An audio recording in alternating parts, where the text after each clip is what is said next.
Hello, I'm Isaac Hayes III, founder and CEO of Fanbase. Listen to what I'm about to tell you. The window to invest in Fanbase is closing. We've raised over $10.6 million of our $17 million goal. That means there's room for less than 6,370 people to invest in Fanbase for the average amount. The minimum to invest in Fanbase right now is $399. That makes you an owner in Fanbase today.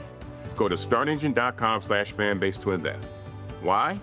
Because current social apps have taken advantage of users for far too long, with content suppression, shadow banning, harmful racist content, and no real tools for monetization and equity.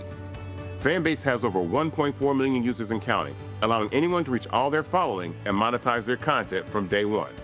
Social media is the new TV, and whoever owns the apps that distribute that content have the opportunity to own potential billion-dollar companies. While big platforms with uncertain futures are failing to serve their users, Fanbase is stepping up to fill the gap. Don't wait until it's too late. Invest now, invest for yourself and your future. Go to startengine.com/fanbase and own the next generation of social media.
Folks, today's Thursday, August 14th, 2025, coming up on Roland Martin Unfiltered, streaming live on the Black Star Network. Are Texas House Democrats ready to give up their walkout?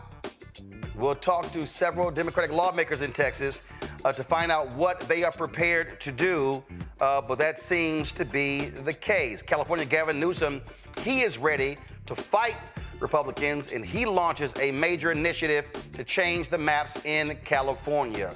More stupidity from Donald Trump. You know what that day is called?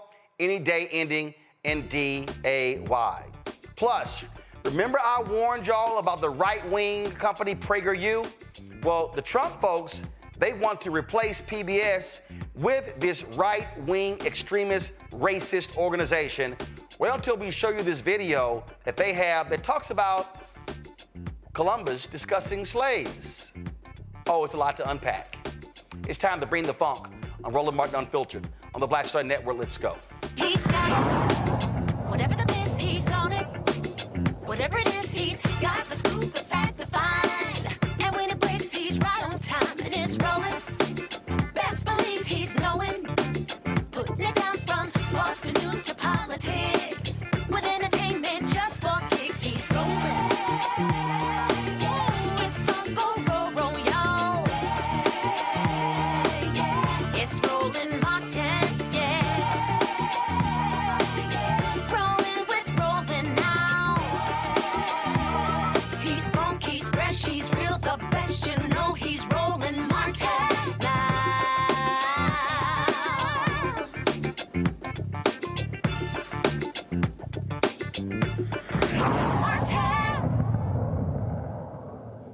The fight over the racist gerrymandered maps in Texas continues. Texas Governor Greg Abbott and Republicans say they will end the first special session tomorrow and immediately gavel in a second special session. Now, keep in mind, they should be focusing on flood relief in Texas because of what happened in Kirk County. Some 130 people died.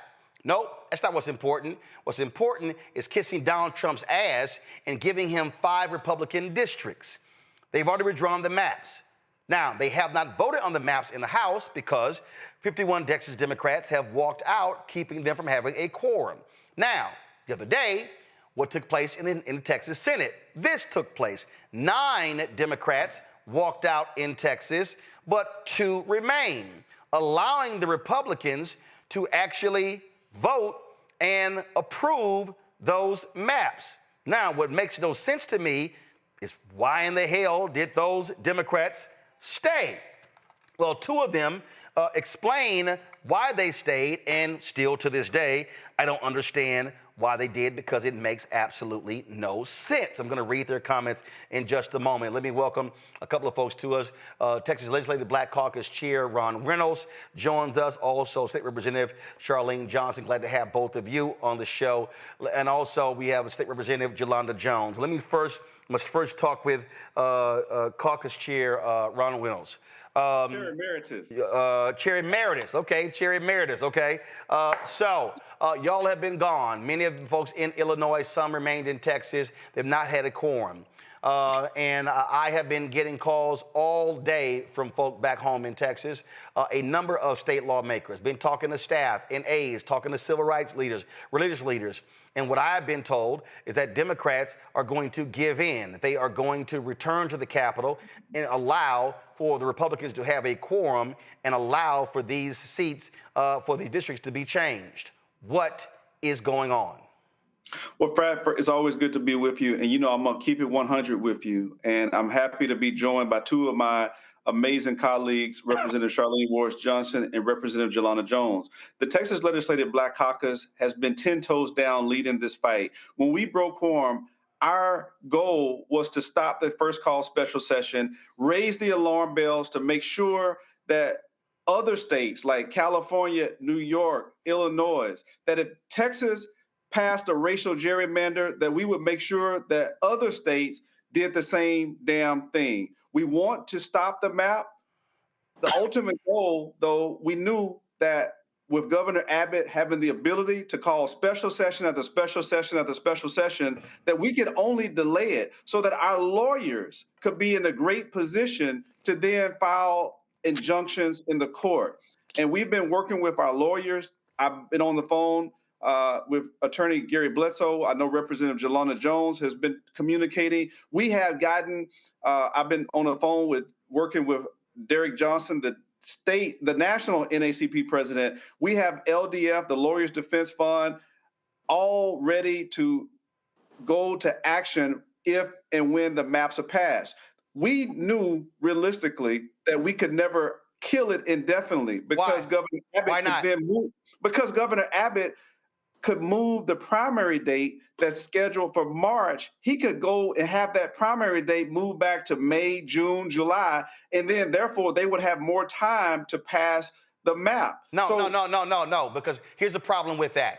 The Supreme Court has consistently said in numerous cases where maps are locked in to give the people an opportunity. In fact, when Alabama and Louisiana, when they voted on their racist maps, they voted on it, and they did that early in the year. In Louisiana, for instance, they approved their maps. This was back in 2022 or 2023. They approved their maps early in the year. It was like February. Their primaries were in August. The general election was in November. The Supreme Court, there's a legal challenge. The Supreme Court said they were locked in. That has been very consistent. So what I don't understand is if you have, now granted, Supreme Court can do whatever they want, but that's right, bro. You know that. Yes, but the Supreme Court has been consistent in terms of locking maps in to give the voters an opportunity to vote properly. And so it's so if Abbott wanted to try to push it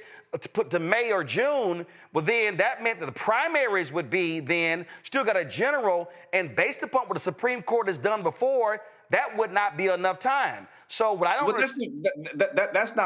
that's the advice of the attorneys that are supposedly be the experts on redistricting, the constitutional attorneys.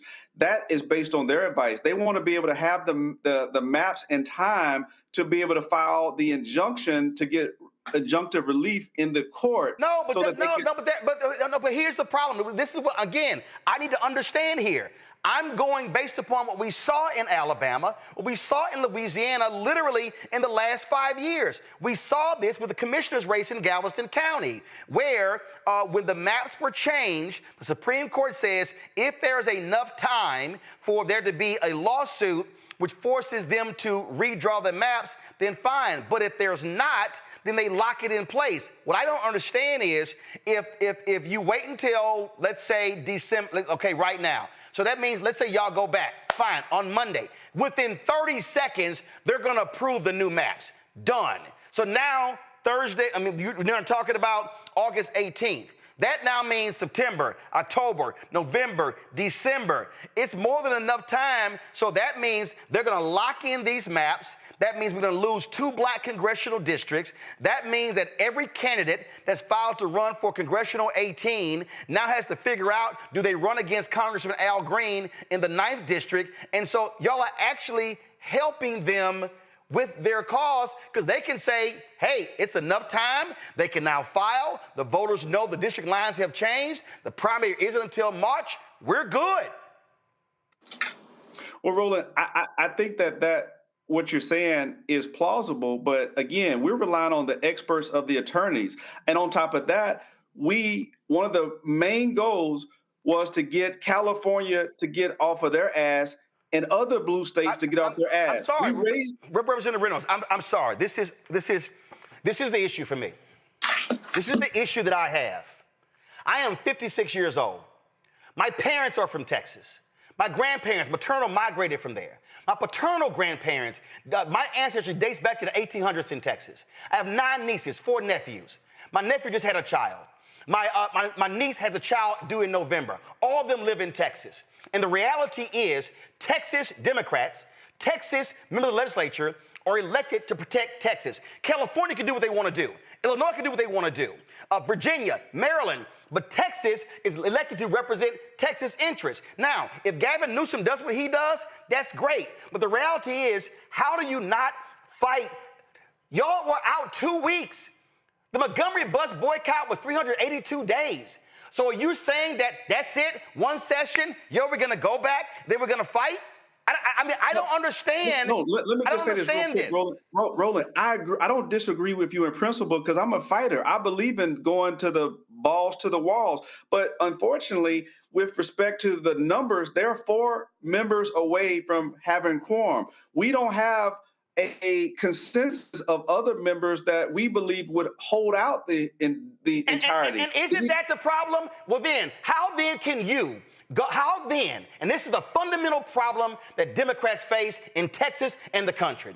How can you should be saying to those Democrats, how are we going to go to the voters and tell them to fight when we gave up? They're not going to be welcoming y'all back as some conquering heroes. They're going to say y'all lost. Literally, it was no different than Senator Cory Booker standing there breaking Strom Thurmond's record. And when he was done and they all clapped, they said, let's now move the motion. And then, so what do we have right now? We have people who say Democrats don't fight. We have people right now, Texas is unorganized. You got the most elected, the most eligible black voters in Texas than anywhere in the country. And on the watch of Democrats right now, we're going to see the loss of 2 black congressional districts. And I'm sorry, Representative Reynolds, I understand people being out. I understand family concerns. I understand financial concerns. But how can we tell voters we want you to fight and stand up and stand in line for 5, 6, 7, 8 hours if Texas House Democrats will give in after 2 weeks? I'll pass it, but I want to say this. If it was up to the people that were on this Zoom, or if it was up to the Legislative Black Caucus, we probably wouldn't be having this conversation. But this conversation, will there be any member of the Black Caucus who shows up on Saturday or Monday to allow them to have a quorum? I don't believe that there will be on Saturday. I can't speak for beyond Saturday, but I don't know. Friday, Saturday. I'm going to tell you right now, if there is a single African American who shows up to allow them to have a quorum, that person should be challenged, primaried, and I'm telling you right now, should be defeated. Because what this is going to do is decimate black power in Texas. And I'm sorry, Representative Reynolds, look. But here's my problem. I understand. But here's my problem. My mama and daddy, 78 years old, went to polling places, worked campaigns, ran campaigns. I was 7 years old passing out material at voting places. And I'll be damned if I'm going to give up this easy and impact my nieces and nephews, because we know if we lose these 2 congressional districts, we will never see them again in my lifetime and likely not the lifetime of my nieces and nephews. Brad, I feel you, bro. I no need to apologize. I'm with you in spirit. We're working with a group that's multifaceted, multiracial, not as progressive. They're people from different communities. And I feel your passion, and I'm with you, brother. I want to go all in. So we will continue to relay this message. I'm only communicating to you what was communicated to us. So just know that I'm a messenger, I'm an ambassador, and I am relaying to you the concerns of the attorneys and others who've looked at the best strategies to proceed forward. What you're saying, I feel you. Right. No, wait. And I'm going to tell you right now, and let me make it perfectly clear. If there is a single African American who allows them to have a quorum, I will personally bring my show to their district and personally have a town hall in their district and have their voters speak against them. Representative Johnson, go ahead. Yes, I was just saying, Roland, you are singing to the choir right here. We understand what you're saying, and we started this, like Ron said at the beginning, to fight this because it is our districts that are being impacted. It is our voices being impacted. We know that everybody may not be on the same page, but you're singing to the choir today. And what we cannot allow the Republicans to do is to make us attack each other. The Republicans are the enemies, not us. No. Representative Johnson, I'm sorry. The enemy are the Republicans and the enemy are weak Democrats. That's the enemy. And what we find in Texas right now is that that's one of the fundamental. Listen, I'm still registered in Texas. Matter of fact, I am registered in Congressman Jasmine Crockett's district. And what I'm saying is, again, here's a perfect example. This is just real simple for me. 9 Democrats walked out in the Texas Senate.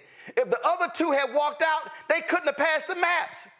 Right. So what I don't understand is, why did the other 2 stay? They could have walked out. Right, but we did. No. But that's the perfect example I'm talking about. If 9 walked out and went to their office, and they couldn't, if 2 Democrats had also walked out, Zaffarini and Chewy Hinojosa, they couldn't have passed the maps. So what do they say? Oh, we stayed to fight. No, you didn't. You stayed to lose.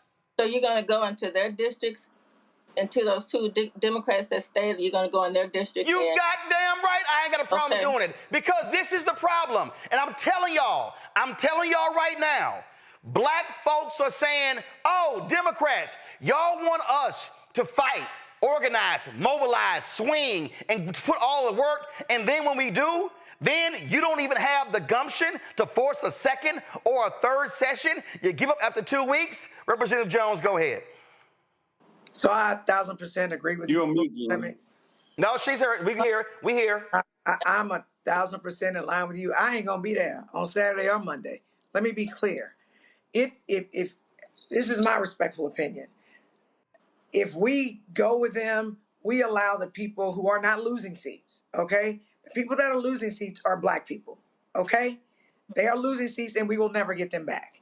So I'm not gonna make it easy for them to not be courageous. I'm just not. I think it's wrong. I think that we can't ask our constituents to fight for us if we're not willing to fight for them. We had 4 special sessions in the 88th legislature. We've been here for not even 2 weeks. Monday will be 2 weeks. So we will not have even held out for 2 weeks. I don't know how my law practice is going to be when I get back from here. And I've got to figure that out. But right now, I always wanted to have a civil rights moment where I could show people who my grandmother and mom raised me to be. And this is that moment in time. I understand people have different reasoning for what they're doing, but I'm not going to do it. I literally woke up this morning crying. Because why would I let California do what I can do my damn self? True story. And even if California is able to pass their maps, that doesn't stop CD. And let me be clear, my district, House District 147, has 3 of the districts in it. I share constituencies with CD9, with CD18, and with CD29, and I live in CD18. My constituents will not have the opportunity to elect 2 or 3 people who think like us. And us spreading the word and getting the word out, and California or Illinois or New York doing whatever it is they do, doesn't change the fact that I ain't gonna handle sufficient black representation in Houston, where I live, and allow us to pick the person. And the same thing is true in Dallas. And so I'm not a sheep at all. I'm not gonna just follow because that is like what people are saying to say. You know, I'm willing to hold out as long as I need to. I know the Montgomery bus boycott lasted for over a year, right? People struggled. People had to figure out how to get to work. People lost their jobs, and this was for over a year because they understood that the only way to get white folks to pay attention was to hit them in the pocketbook, and they thought they could outlast us. So you ain't got to worry about me. I ain't going nowhere. And let me be clear to anybody who says I'm not team House Democratic Caucus. No, I'm team HG 147. I'm team my constituents. My constituents are what matters. So that's all. I ain't making no mistakes. like I said, sometimes in life, decisions are hard. Sometimes in life, you got to make them. And I make a decision to stand with my constituents. I'm not making a decision to make it easier for the Democrats to go back. And let me be clear, if we go back to the House, we are going to be slaughtered, okay? There are 88 of them and 62 of us. They don't listen to us. They shove stuff down our throats all session. Very, very, very, very, very bad bills, right? So when I fight to win. I don't fight to win the messaging. I don't fight to end a session. My fight is to stop the maps. And if we stay with a quorum, and back to the whole legal thing, let me be clear. If we stayed till March or June, guess what? There would be no maps to change the game. There would be no maps. There would be no maps. So the same districts that we have right now would still be in place if we stopped them from doing it.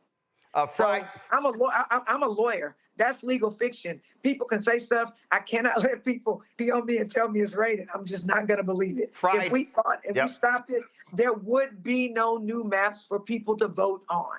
Period, point blank. Friday, I had State Representative Sophronia Thompson on, longest-serving House member ever, and we talked about Senator John Cornyn asking the FBI to come in and come after them. This is what she actually said about that.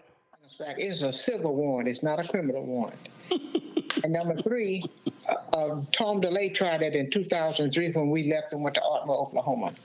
He wanted to send the FBI and pick us up and bring us back to Texas, and they did not get involved, and that was a Republican administration during that time as well. These are civil warrants and not criminal warrants, and they don't have to look for me. I tell them where I am, and I can send them a map and direction, driving direction, and everything. They can locate me real well. Well, so here's my point here, Representative Reynolds. One of the things that Dr. King always talked about, that I need an antagonist to my protagonist. And the reason the movement did not succeed in Albany, Georgia, because the sheriff was smart. He was college educated. But then they went against Jim Clark. They went against Bull Connor, because he understood I need an antagonist. So this is what I don't understand. If I'm going to go back, let's say I'm a House Democrat, and I'm going to go back, I ain't going to make it easy on them. I'm going to say, come get me. And matter of fact, if you come to my house, we're going to have the cameras there, and I'm going to kneel in my front yard, and then you're going to have to physically put me in a car. But what I'm not going to do is willingly walk to the state capitol. I'm not going to make it easy on them. I'm not going to make it, no, I'm going to make it hard on them. And so are you saying that to the other Democrats, that we going to make it easy? We just going to walk back to Austin and think the people going to say, oh, glad to have y'all back. The last 2 weeks was great. No, you got to make it hard on them. What are Democrats in Texas doing to make it hard on them instead of making it easy walking back in? Well, Roland, again, Fred, I feel your passion, and I agree with the sentiments of what Representative Jones said. And just for context, if you look back at the empirical data on this, I was one of the first to say we need to break quorum. So I do believe in the spirit of good trouble, necessary trouble. I was one of the ones with Jasmine Crockett back in 2021 that says we need to break quorum and go to D.C., and we did. So I feel you, Frat. The only problem I'm telling you is that everybody ain't built like us, okay? Well, then everybody who ain't built like us also need to be called out. Because, see, these are the same folk who want us to put it on the line, but when it's time for them to put it on the line, they punk out. Well, Frat, to be honest with you, I know for a fact that they would be able to make quorum. That many people say, I didn't sign up for a second quorum break. I'm just going to be transparent with you. We had to push and do everything we could to get them to do this quorum break right here, right now. So we tried to move the needle, but the resistance was, hey, I got to do this. I got a wife. I got a spouse. I got a job. I got this. I got that. I can't do another 30 days. So we would not likely have the number that we need, 51 strong, to be able to have a continued quorum break. That is the real honest to God's truth. That's being transparent, keeping it 100, keeping it real. We can, many of us can say, hey, we gonna hold a line. But if you get 4 more, the quorum break is over. They have a quorum. That is what I'm telling you, Brad. I'm just putting it on the line. And you know what? Here's what's amazing for me, Representative Johnson. I literally watched 4 Freedom Caucus Republicans force vote after vote after vote after vote for a new Speaker of the House. We saw them 4. And this is, and I'm just telling you, I spent a lot of time on the ground. I'm going to put it down right now. Here's what's going to happen. For every Democrat who's going, oh, we won the messaging. Oh, we done rallied the other Democrats. When they come back, folks in Texas are going to be mad and disappointed. They're going to be upset. And they're going to say, that's it? 2 weeks? That's it? And I'm telling you, it's going to be harder to motivate young folks in Texas, to motivate other folks in Texas to vote out folks in these state seats, because they're going to say, why should I vote for a party that folded so easily? Your response to that? My response is you're absolutely right. They want to see Democrats fighting, and we have to continue this fight. I wholeheartedly agree with you. And like I said, you talk to 3 people that are here, 10 toes down. We have to show that we are fighting. We are not giving up the fight. We are not giving up that fight. And I can understand, you looking at what you're hearing. We haven't confirmed when we were coming back. Us 3, you haven't heard us say that. We didn't say we was coming back on any of those days. First of all, you don't have to, ma'am, no disrespect. You don't have to, because this right here is the Texas Tribune. It says right here, Texas House Democrats who left the state in protest of proposed congressional redistricting said Thursday they will return to the state after the legislature adjourned. They said in a statement, members of the minority party said their lawyers had advised them to return, quote, to build a strong public legislative record for the upcoming legal battle against these particular districts. This is the state, says Texas House Democrats broke quorum and successfully mobilized the nation against Trump's assault on minority voting rights. This is according to Representative Wu out of Houston, facing threats of arrest, lawfare, financial penalties, harassment, and bomb threats. We have stood firm in our fight against a proposed Jim Crow congressional district map. Go right ahead. And again, I speak for Charlene, not for anybody whose name you saw in there. And I said that the fight has to continue. And so what we have to do is continue to fight. And I'm listening to my constituents, what my constituents want me to do. Right. They voted me into this seat, and I have their respect. I have their voice that I'm listening to. Not anybody else or whatever you read on there. I'm listening to my constituents. Representative Jones, final comment. I'm just going to say this. My constituents said, stay where you at, right? And the fact that I have colleagues who feel like they need to go there, I can't let that dictate what I do. I just can't, right? And apart from that, I woke up this morning crying. I woke up this morning because I see the only power that we have, we're giving away. Literally the only power that we had to stop those bullies, those racist, anti-Black people, we literally stopped them in their tracks because they could not conduct business. And so I've never in my entire life, I've been on so many winning teams. I don't take well to losing. And I don't believe, even though some people think it's a win, me personally, I don't think it's a win if they pass those maps, because we are going to lose representation. We are going to lose it. And the people that are losing it are Black people. White people aren't losing representation. Hispanic people got 5 seats. The people that are losing it are Black. And I just want to see when people will stand for Black people like they stand for other people. That's just real. And again, I'm a lawyer for 30 years. If the maps don't go into effect, then we still have 2 congressional seats that people can run for. And if the maps do go into effect, then we're going to have a bloodbath between 2 Black people in Houston and 2 Black people in Dallas. And I think we want the opportunity to have both of those Black people in both Houston and in Dallas. So I'm not with you in spirit, I'm with you in action, right? Because it's about, I mean, your words might say something, but what do your actions show? And so, and I fully expect to be punished. I fully expect that if I'm in the House, in the State House, I ain't gonna pass no more bills ever again in life. But if that's what I have to lose, I may not even be talked to ever again in life in the House, because I didn't go along to get along. I'm prepared for that, because the people that elected me to fight for them have asked me to stay, and that's what I'm doing, regardless of the consequences from political people. I'm gonna close this out. This is Dr. King's book, Where Do We Go From Here, Chaos or Community? In the last chapter called The World House, and I'm gonna skip around, this is literally what he says.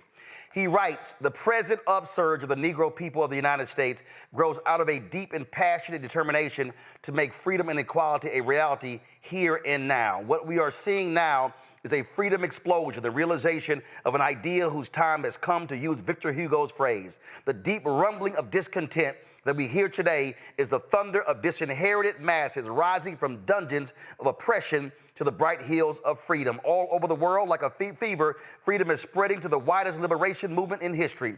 The great masses of people are determined to end the exploitation of their races and lands. He says you can hear them rumbling in every village, street, on the docks, in the houses, among the students, in the churches, and at political meetings. Oppressed people cannot remain oppressed forever. The yearning for freedom eventually manifests itself. Then he says something within has reminded the Negro of his birthright of freedom, and something without has reminded him that it can be gained. Consciously or unconsciously, he has been caught up by the spirit of the times, and with his Black brothers of Africa and his brown and yellow brothers in Asia, South America, and the Caribbean, the United States Negro is moving with a sense of great urgency toward the promised land of racial justice. Nothing could be more tragic than for men to live in these revolutionary times and fail to achieve the new attitudes and the new mental outlooks that the new situation demands.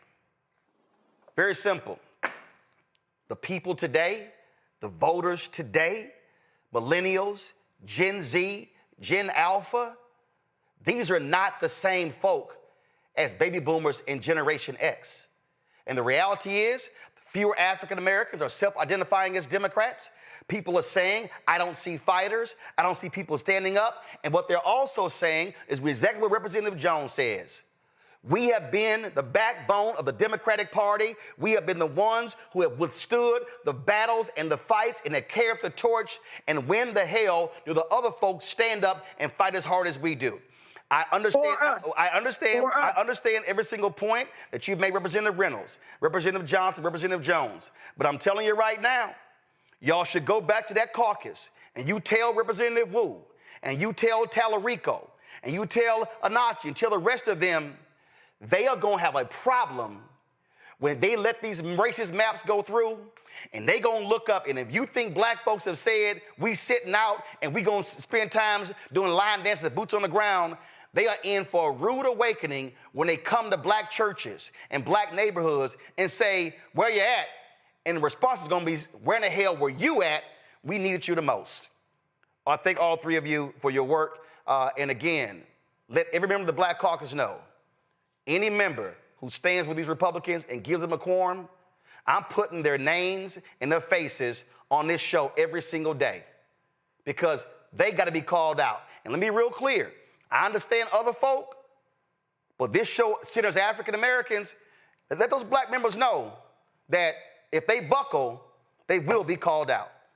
Roland, may I say one quick thing? I literally got to go to a break. My panel's next. I appreciate all three of you. Thank you, sir, very much for your service and your fight. Thanks a lot. Got to go to a break. I'll be right back. Roland Martin Unfiltered on the Black Star Network.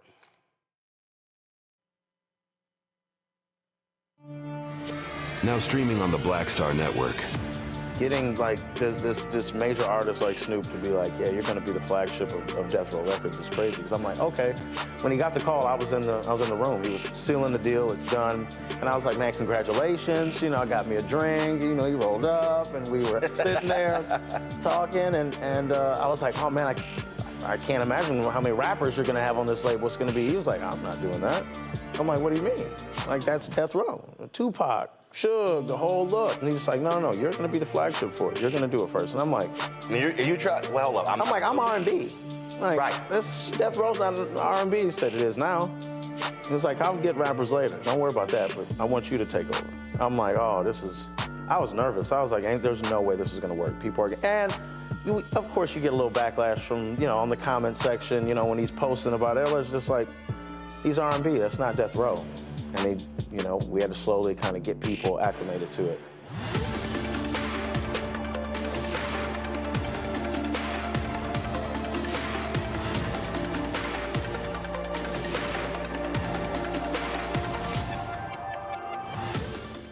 Hey, this is Motown recording artist Kim. You are watching Roland Martin Unfiltered.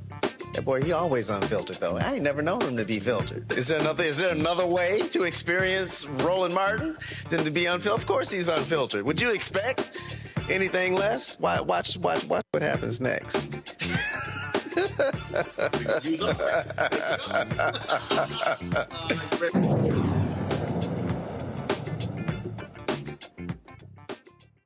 Reese Colbert is the host of Sirius XM radio show, The Reese Colbert Show. Joining us from D.C., Dr. Greg Carr, Department of African American Studies, Howard University, host of The Black Table on the Black Star Network. Reese, I'll start with you. I can't stand weakness, Reese. Robin Harris said, I'm pissed off to the highest of pissivity. I got calls this morning saying the Democrats were going to buckle, but it wasn't just the calls this morning.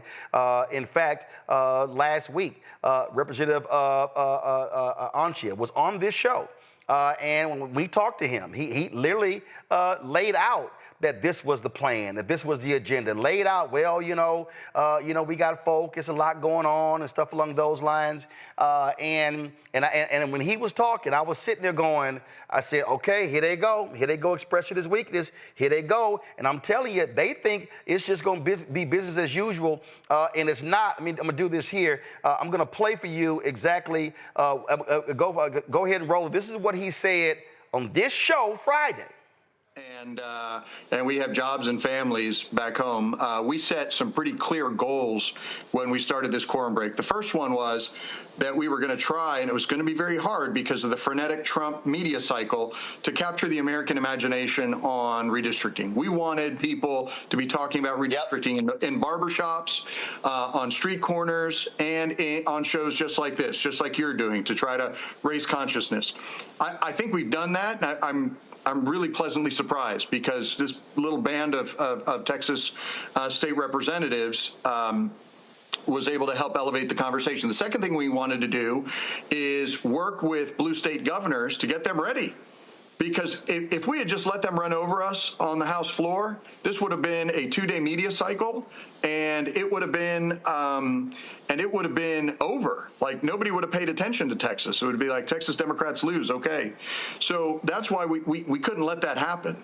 We wanted to make sure that we were protecting our African American and Latino constituents by working with blue state governors to show some pushback. Right? That's super important. It was super important to us. And finally, we said we were going to run out the clock on this special session. Now, the governor's right. He can call special session after special session after special session. So our goal was to give the blue states some time to catch up, to activate their plans for redistricting. But at some point, we're going to have to go back and fight this on the House floor, and we're going to have to fight it in the courts, especially since there's some clear violations of Section 2 of the Voting Rights Act. And that's kind of our strategy. So if we can tick the box and say, national conversation, blue state strategy to counteract the 5 from Texas, and we understand that we have a delegation in California today meeting with Governor Newsom. They're ready to roll.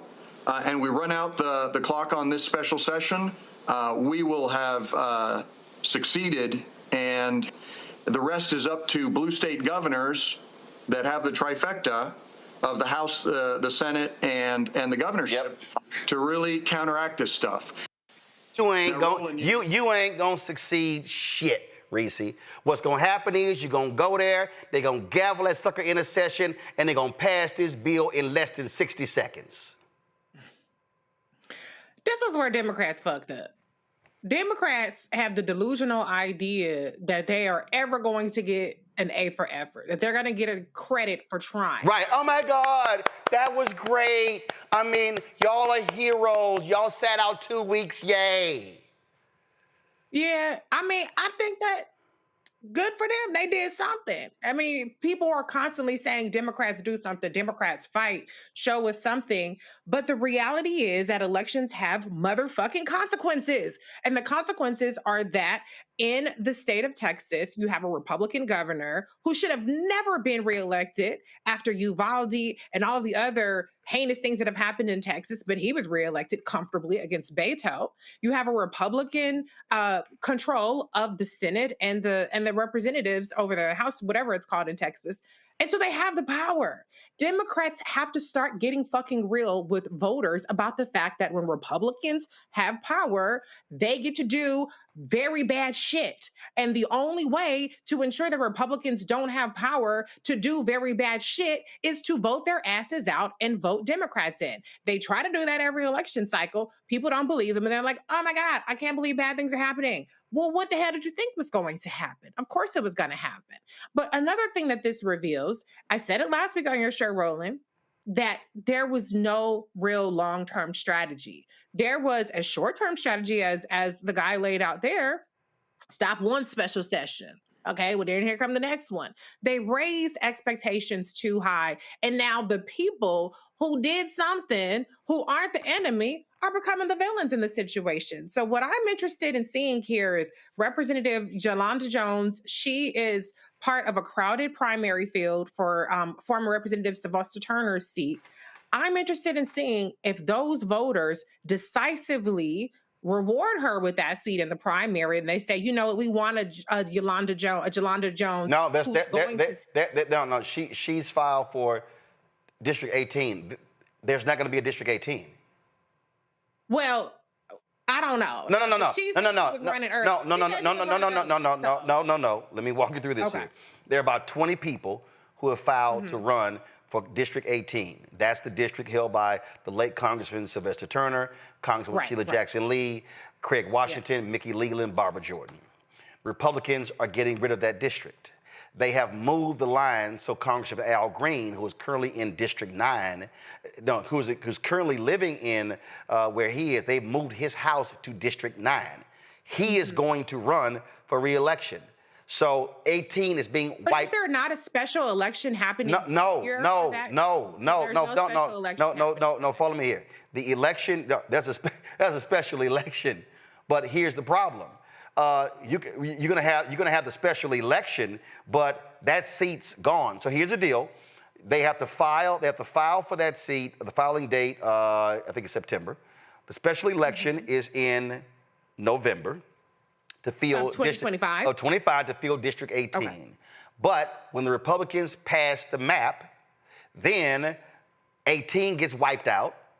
30, Congresswoman Jasmine Crockett gets wiped out. So the deadline to file to run in 2026 is December, because the primaries in Texas are in March.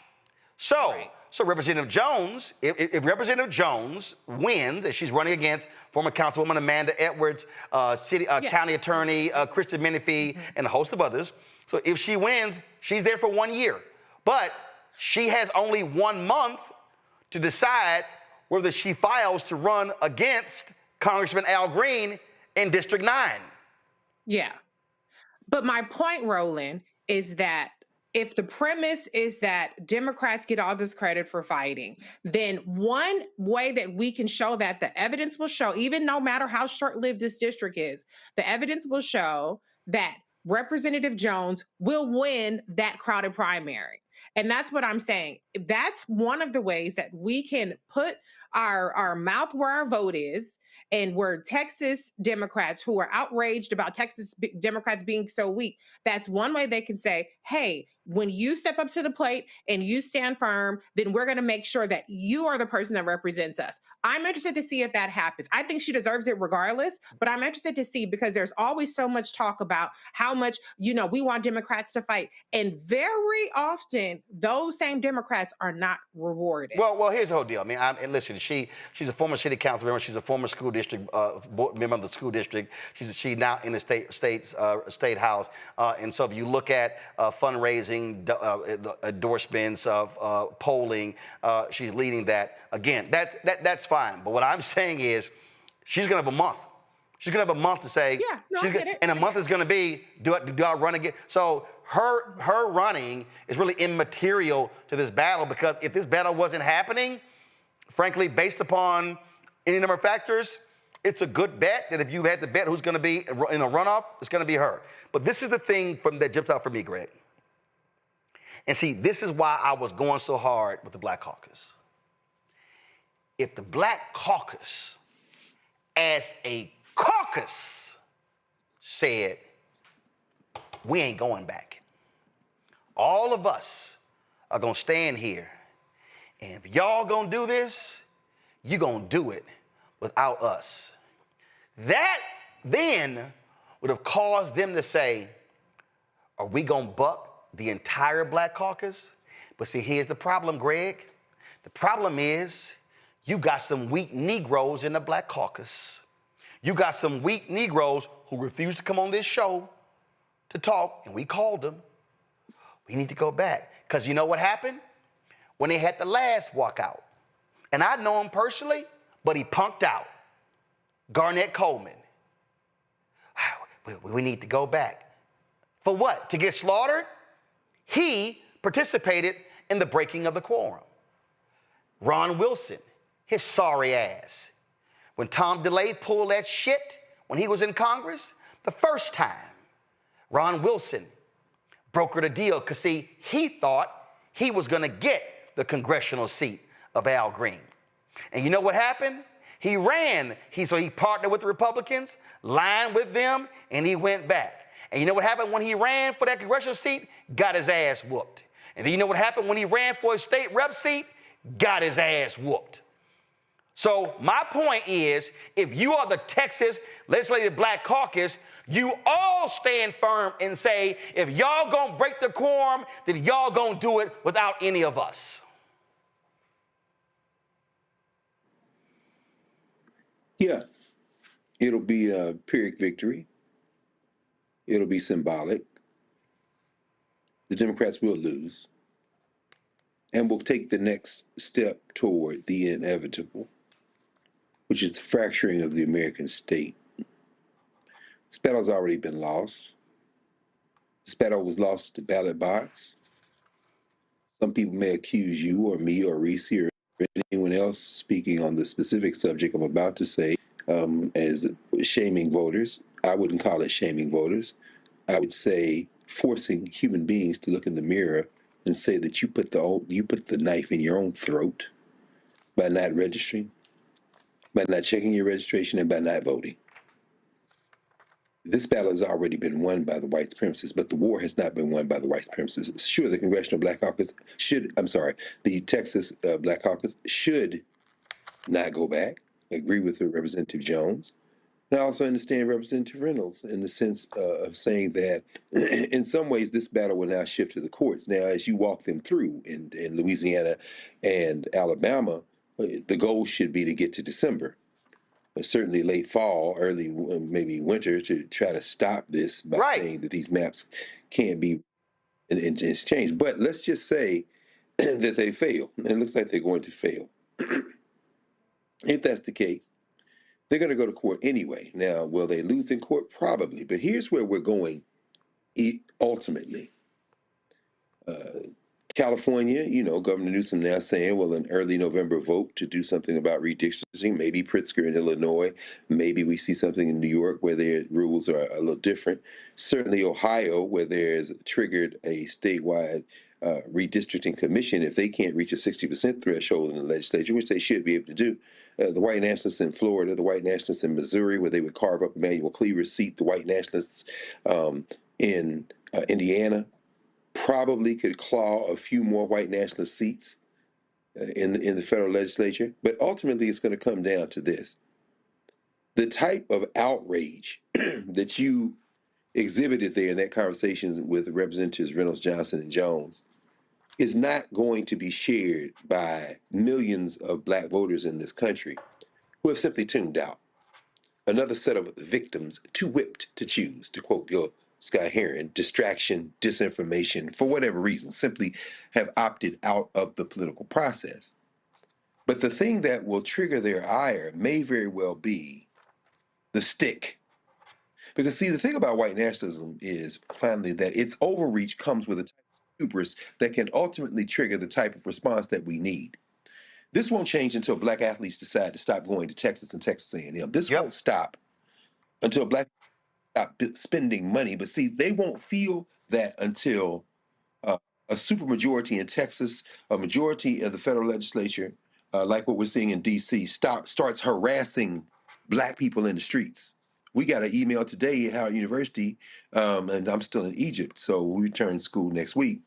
But I got my email, checked my email, and here's an email instructing students, faculty, staff, and folks that on Howard University campus to always carry your IDs. Make sure you're in count. That's some South African apartheid bullshit. That is exactly right. And Roland, what you just said, brother, that is where we're headed. And I can't tell, frankly, it's hard for me to contain my enthusiasm. I welcome it. Let me tell you why I welcome it. Nelson Mandela doesn't become the president of South Africa without the Sharpeville massacre, without going to jail for 27 years. There's going to be some pain ahead, and that's where you find the heroic age. We're not going to get out of this without pain. And I really don't think that the handful of moderate Democrats, if the state caucus, black caucus in Texas were to say we're not going, I really don't think that the Democratic Party would still have the gumption not to give them quorum, because there's going to be some punk-ass Democrats who are not black who would simply go in there. I think ultimately the only way this is going to be resolved is by direct confrontation. And we have passed the time when we could have used the ballot. And as Malcolm said, it may be another alternative coming up soon that we're going to have to finally face. But when we face that, then we're going to get some change. But I think this moment may be on the verge of passing, brother. See, what I need everybody watching to understand, and this is why I absolutely disagree with what the lawyers are telling Representative Reynolds. Now let me preface this by saying the Supreme Court, we already know they'll do whatever the hell they want to do. Mm-hmm. But as Greg knows, and Greg went to law school, the Supreme Court has consistently said, hey, it's not enough time to fully adjudicate this case, so therefore we're going to leave the maps in place because it creates too much consternation among the voters. So you've had lower courts rule congressional maps to be unconstitutional. But because the Supreme Court says it's not enough time to adjudicate, rule on the maps, and then for the legislature to go back and redraw the maps, they've often said they remain in place. So, Reese, the reason why folk like me were saying, no, your whole strategy should be hold out until December, because there's a filing deadline in December for the March primary. See, they keep saying, oh, they can move the primary. True. But here is the problem. If they had held out until December, then you hit the date, and so people then file for the existing districts in December, then they would then have to try to come back January, February, whatever, and try to change the maps and then move the primary later and then still get sued. We know, for example, that in Louisiana, they actually passed the maps early in the year. There was enough time before the August primary. Supreme Court said, nope, got to freeze them in place. So I don't understand why they are falling for this. Well, no, they let them pass it now so we can file. They literally are helping the Republicans like, yo, we changed the maps in August. It's more than enough time for people to file to run in the new maps, and then sure y'all sue, and it's going to be 4 years before it's fully adjudicated. I hear you, Roland. I hear you. Perhaps if they had held out, that would have been the case. But we are talking about people who are getting paid $7,200 a year. Probably their pay is suspended. Being a legislator is a part-time thing. These are people who are away from their families, away from their livelihoods. Now, that's what they signed up for when they left, and they set the expectation that they were going to be stopping the maps. And that's the problem right there. You set the expectation. You go to New York State, and you have a news conference with Hochul, and you're in Illinois, and you're going to California, and you're like, we going to fight this. We ain't letting them pass it. And your ass give up in 2 weeks? I know, Chad. That was bad PR on their part. That was a bad. And Reese, guess what? They literally, and I already got the tea.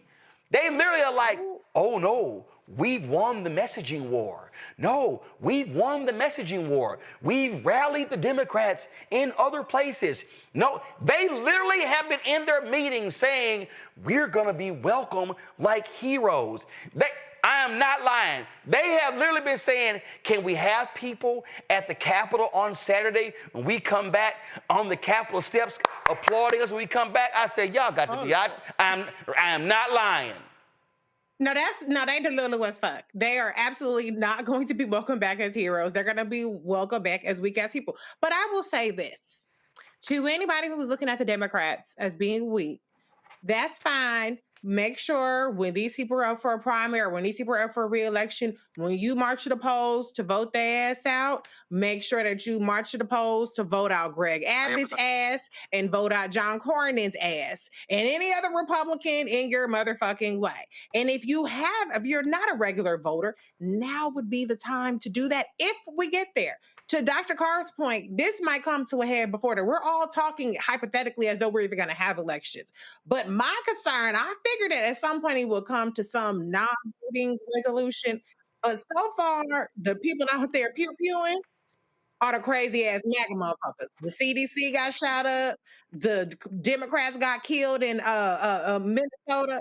The wrong people are getting activated right now. And so if this doesn't come to that kind of head, before our next vote happens, get your ass out and vote. You can vote mad against the Democrats, but make sure you vote just as mad against the people who are really the ones implementing these heinous policies. Here's the thing for me, Greg, that a lot of people don't understand. First of all, in Texas, it's in the Constitution. It's by design that it's not a full-time legislature, okay? They meet every 2 years, even though the governor can call as many special sessions as possible. But here's the other thing. Texas lawmakers are allowed to have other jobs. And so when there were people talking about, oh, they're getting fined $500 a day, see, this is what happens when you strategize. That's when you sit here and go, oh, okay, I'm going to hire 5 of them. And I'm going to pay them. So you getting fined $500 a day, 7 days a week? Okay, I'm gonna hire 5. You hire 5. You hire 5. You hire 5. The law allows for them to have multiple jobs.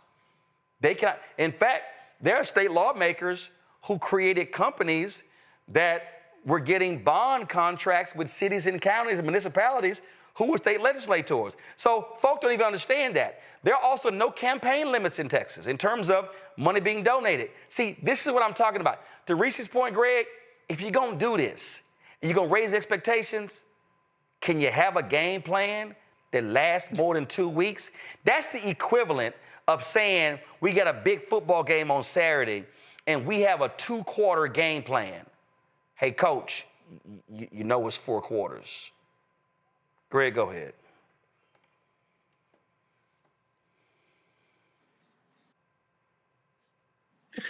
It's true. And this is really where, Roland, you've identified the real. And that is, we don't have a firm grasp of long-range thinking that then gets back mapped into bite-sized, step-by-step strategy. the purebred religious racists, and I call them religious racists because they're religious extremists. Russell Vogt, Kevin Roberts, and so many others associated with Quarterbacks of Project 2025, which people look at as a political document, and it is, but it's been driven by a white nationalist, cultural, theocratic foundation. What we're seeing in Texas is anti-Black racism being the jet fuel for this type of political strategy. Now, of course, a lot has been made of the fact that this proposed redistricting would create some Latino plurality districts. Yeah, 5. Greg Abbott says 5 Republican-leaning Latino districts. Right. But the problem is that now these white nationalists have moved to cracking and packing Latinos. And they are relying on anti-Black racism to inform enough people in the Spanish-speaking community in that now Latino plurality state of Texas to peel off those votes by having these people vote against Black people. Now, then what should our response be? Well, if we had a long-range view, we would understand a couple of things. Number one, white nationalism is permanent in this country. It is foundational to the country. And number two, you can't appeal to white nationalists to attempt to beat white nationalism by appealing to white nationalists. Right. So your long range would be to break the back of white nationalism by embracing a Black first strategy, and then the bite-sized steps in terms of implementing that long range vision in a step-by-step process is to say, as Black people, we represent the of Black people first, but that Black first strategy also benefits everyone else. Now, what do I mean? So when you go to now a Latino plurality district, a new one, you say, look, these white nationalists hate you. They've cracked and packed your district. And some of y'all hate us. I'm not here to make you like me. I'm not here to convince you that I'm a human being. I'm here to say that you are a racist, but now you're a racist with a food bill that has exploded. Now you're a racist with a power bill that has exploded. And campaign for you to like me, what I'm going to say is that the people who hate me hate you as well. Boom. If we come together, you can still with a lower medical bill, a lower electricity bill, and we can have a beer and fight each other in the street, and that's just fine. But what we have to understand is we got to stop pretending as if we can woo voters already who don't participate, but the ones who do.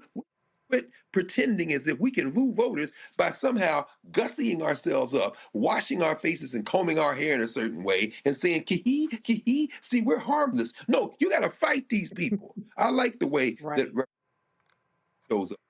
And I'm saying that's a winning strategy, even with white nationalists who will say, I hate you, but I'm still going to vote for you because I can hate you in a house where my heating bill and my cooling bill isn't exploding. That's how you implement a long-range strategy in a short-range fashion.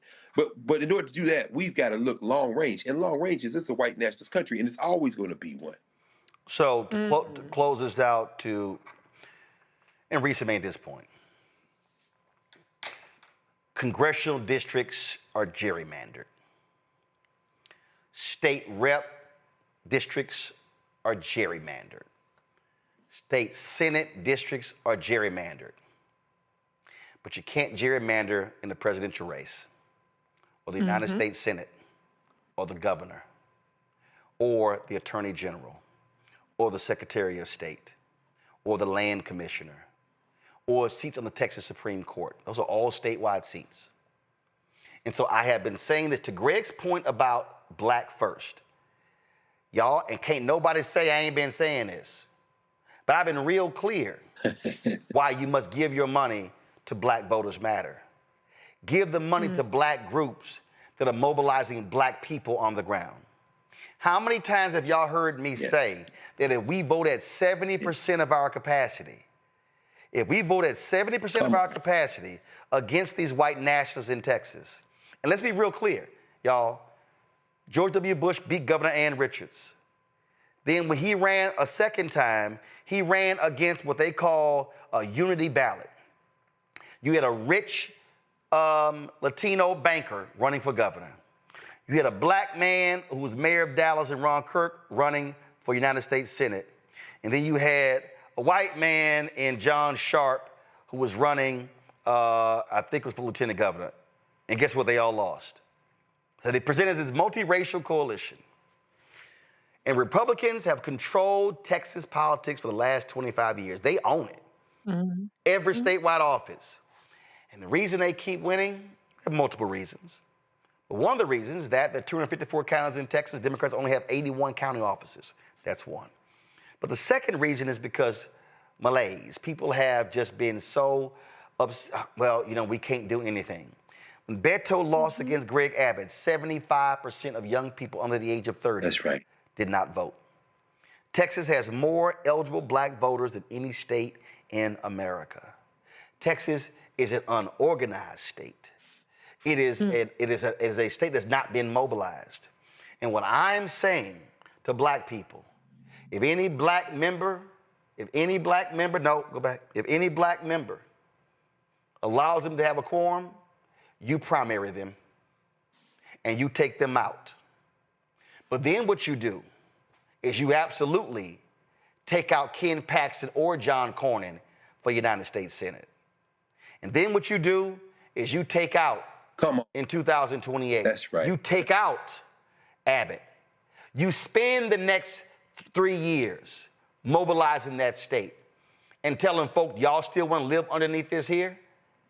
You mobilize young women to say, do you see how many women in Texas are dying because of these anti-abortionists, literally dying because they're being denied services when they have complications from pregnancy?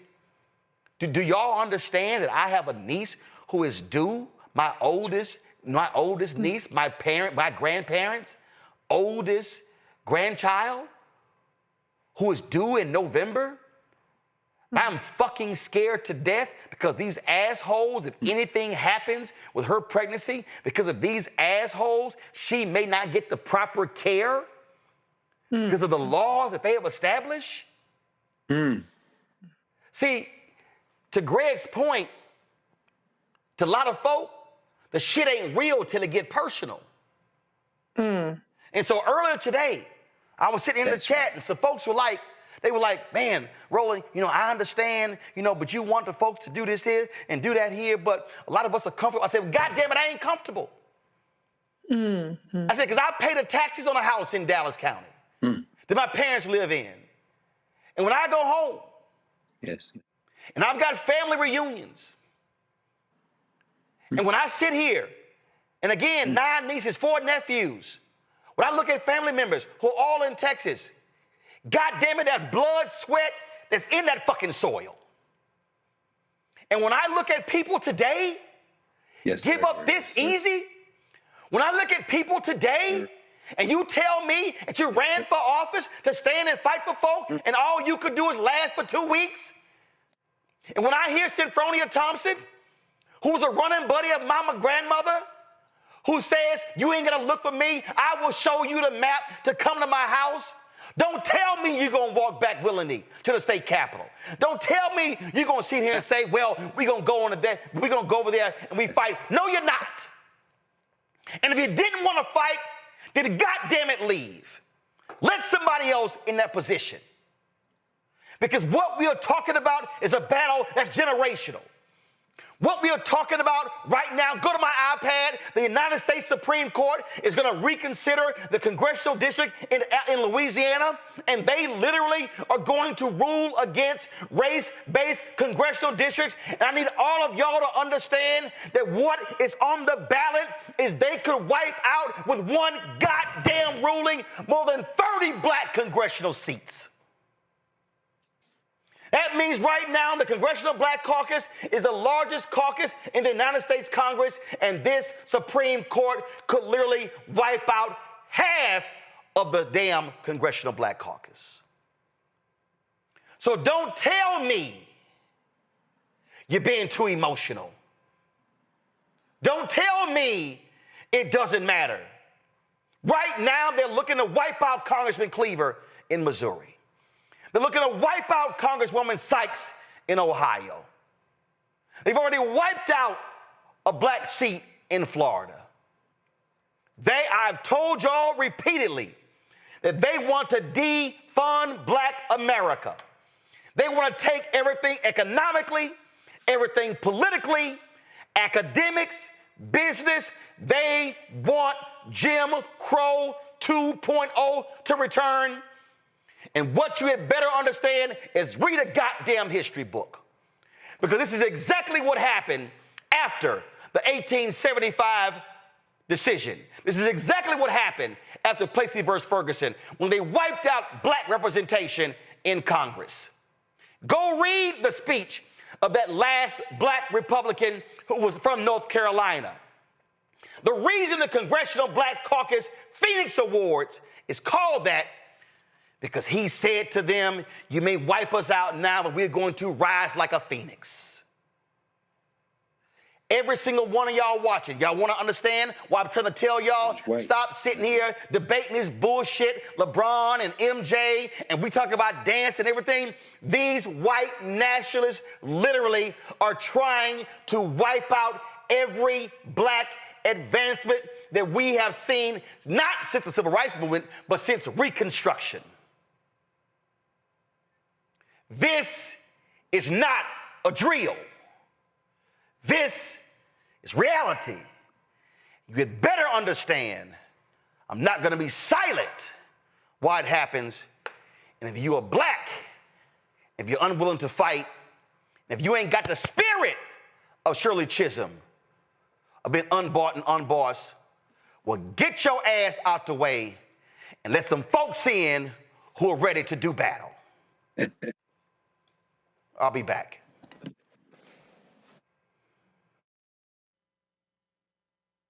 This week on the other side of change, diaspora wars. The internet has been swarmed. Who has a right to Blackness and Black culture?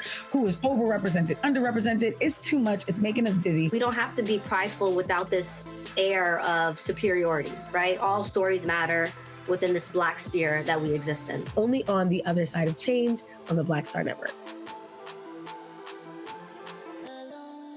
Next on the Black Table with me, Greg Carr. The United States is the most dangerous place for a woman to give birth among all industrialized nations on the planet. Think about that for a second. That's not all. Black women are 3 times more likely to die in this country during childbirth than white women. These healthcare systems are inherently racist. There are a lot of white supremacist ideas and mythologies around Black women, Black women's bodies, even Black people, that we experience painless, right? Activist, organizer, and fearless freedom fighter Monifa Akinwole Bandele from Moms Rising joins us and tells us this shocking phenomenon, like so much else, is rooted in unadulterated racism. And that's just one of her fights. Monifa Bandele on the next Black Table here on the Black Star Network. On the next Get Wealthy with me, Deborah Owens, America's Wealth Coach, Black Americans have 1/10 the wealth of their white counterparts. But how did we get here? It's a huge gap. Well, that's why we need to know the history and what we need to do to turn our income into wealth. Financial author and journalist Rodney Brooks joins us to tell us exactly what we need to do to achieve financial success. You can't talk about why we are, as Black people, where we are, unless you talk about how we got here. Bridging the gap and getting wealthy, only on Black Star Network. I'm Russell L. Honoré, Lieutenant General, United States Army, retired, and you're watching Roland Martin Unfiltered.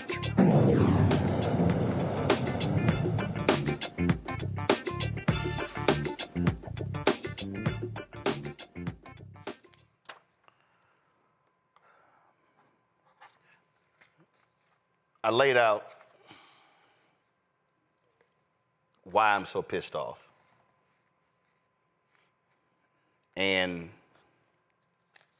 somebody in the chat says, man, getting blood pressure up.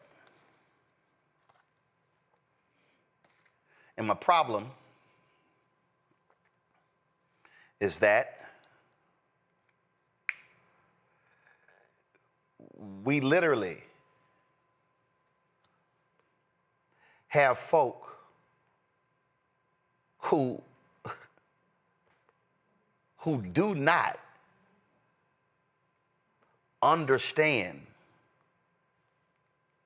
what's happening before our very eyes.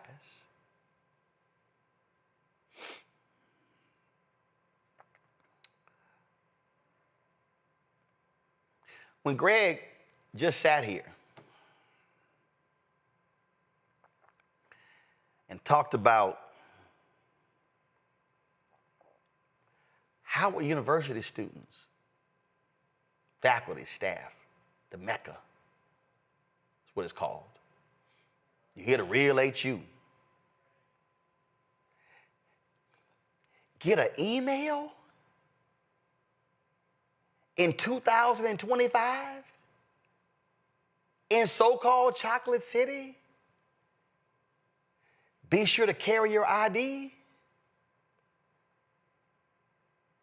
When I referenced South Africa, I need everybody watching right now, I need y'all to write down, type in your phone, the Polaroid Revolutionary Workers Movement. I need y'all to understand, apartheid doesn't end without what they did. Ken Williams is working at Polaroid, and he walks into the corporate headquarters, and he sees this picture, and he realizes that the passbooks, essentially passports, that black people were forced to carry in South Africa, they were made by Polaroid. Ken Williams goes to them and say, this ain't right. And he begins to go around and he begins to talk to the other black folks at Polaroid, and a young woman, 26 years old, named Carolyn Hunter. Carolyn listens to what he has to say, and she says, you're right. And Carolyn Hunter, her mama says, baby, what you doing? You just got your degree. You in chemist. You got you a nice job. Carolyn Hunter says, no, mama. My good job ain't good enough for me to accept this. And Ken Williams and Carolyn Hunter began to go on this battle, and they begin to fight this very issue. They lose their jobs. See, several years ago, Professor Charles Ogletree, he would do this Charles Hamilton Houston Institute, and he would have this panel discussion on Martha's Vineyard. 2008, I was invited to it. 2009, I was invited back. And then 2010, I did a book signing of my book on Obama, the election. And so I was invited there by Carol Williams. And so I'm staying at their house, do the book signing, everything. And so then in 2009, I'm sitting here, I'm filling in for Campbell Brown. And I'm in the hotel, the Parker Meridian in New York City. And it's 3 o'clock in the morning. I could not sleep. And I'm watching PBS. And they have a documentary on the divestment movement of South Africa. And I'm sitting there watching this. Then all of a sudden, a picture comes up. And I'm looking at that picture, and I go, is that the woman's house I was staying at? And I send her daughter a text at 3 o'clock in the morning. Is your mama, the Carolyn Hunter, in that doc? She said yes. Carolyn Hunter later married Ken Williams. Y'all, the Congressional Black Caucus wasn't even aware of these books. It was the Polaroid Revolutionary Workers who told the Black Caucus about what they're doing. Ron Dellums and John Conyers and others listened to these folk tell them about this, And that's how the divestment movement actually started. Because 2 black people at Polaroid said, no, we can't have this. So you got some Negroes standing firm. Well, that's right. Yes, right. Crime is up in D.C., and this is not bad what Trump is doing. So you got the mayor of D.C. announcing she's going to participate with ICE. I need somebody to explain to me how in the hell Muriel Bowser got her ass on a plane to fly to Martha's Vineyard. In the middle of this. See, some of y'all are sitting here like, well, man, it's just law enforcement, it's the military on the streets, keeping them safe. But the point Greg just made, if y'all think they're setting up roadblocks, forcing folks to show ID, this literally sounds and smells like apartheid in South Africa. And recently, it was a whole bunch of Negroes who told us, there's a whole bunch of FBA B1 ADOS folks, this ain't gonna impact us. They ain't coming after us. They coming after them. They gonna deport them. They gonna send them out. These white nationalists are making black folks show their ID in our cities, in our states, and in this country. And it's amazing, Reese, where all those loud mouths have gone. So when we're talking about this, we are trying to get black America to understand that there is a bull's eye on the back, in front, on the forehead, on the back of the head, on the side of the head of every black person in this country, whether you have means or not.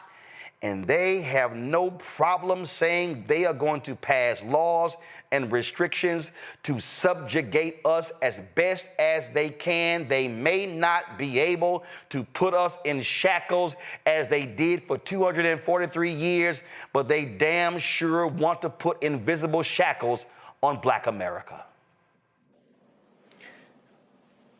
How many times did we say citizenship was on the ballot? How many times did we say the things that we saw happening in Texas and other states around this issue of immigration, that eventually this will lead to black people having to walk around with our papers?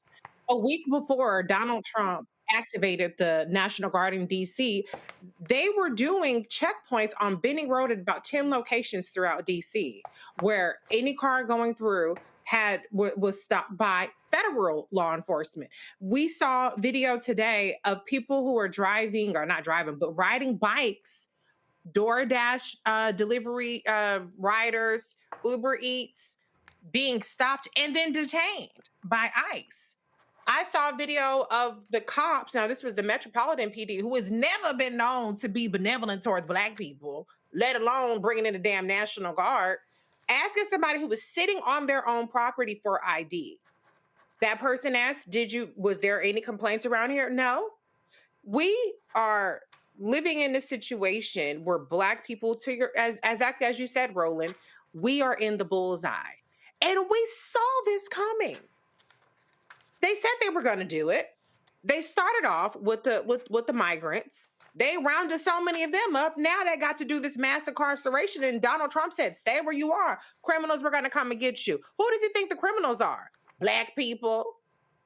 I'm just going to talk about us. That's what this show was about.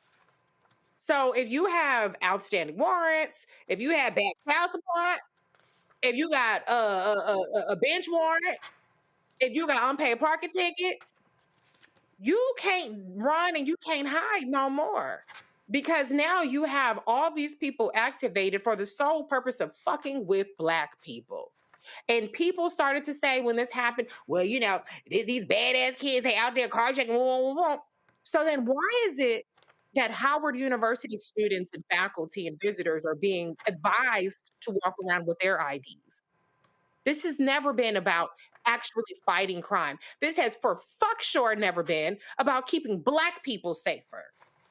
This is about dismantling every ounce of progress that we've made in this country, which hasn't been a whole lot, but it was enough for many people to not be complaining and to sit out time and time again when we beg. All the time I've been on here, and I've been on here since 2019, Roland.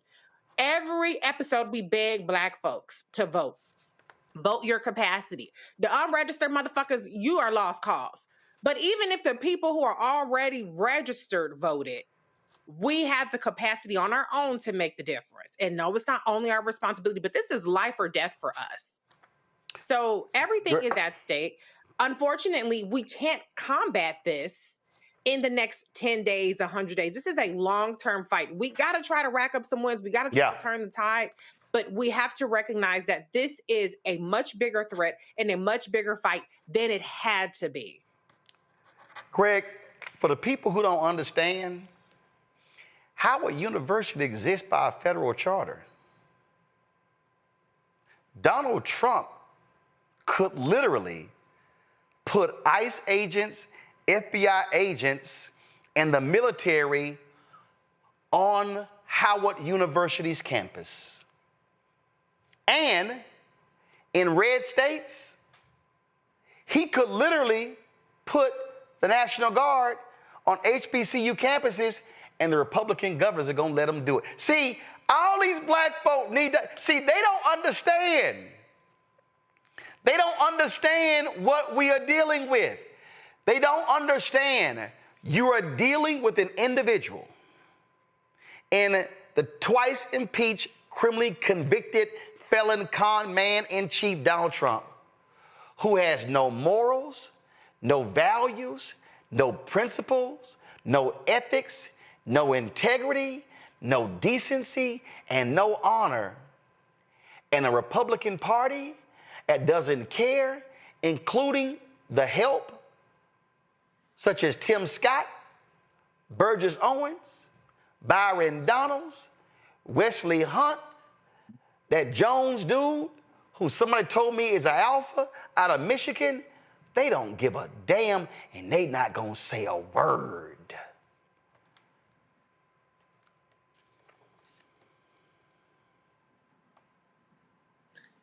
No, no, they're not going to stop. You know, and neither are we. I think this is the history that gets buried far too often. We're not going to stop. Yes, just about everything Donald Trump has done is illegal. Ultimately, I think the courts are going to find that the majority of things Trump has done are illegal. But that's not the point right now. The point is to do it. This is the strategy of the miserable little nasty piece of work, Russell Vogt. Yep. You throw everything out there and you force the institutions to respond. Right now, this is the point. They're terrified, these white nationalists, because this is the death bleat of white nationalism. So in their desperation, they've thrown caution to the wind and any notion of the rule of law to win. You're absolutely right, of course, about Donald Trump. Donald Trump doesn't even have a concept of the rule of law. Donald Trump has one objective only, and this he shares with his friend, Bibi Netanyahu in Israel, to stay out of jail. That is the only, that's the number one strategy. Of course, the number one objective. Number two is try to make some money. And so far, he's been good on both fronts.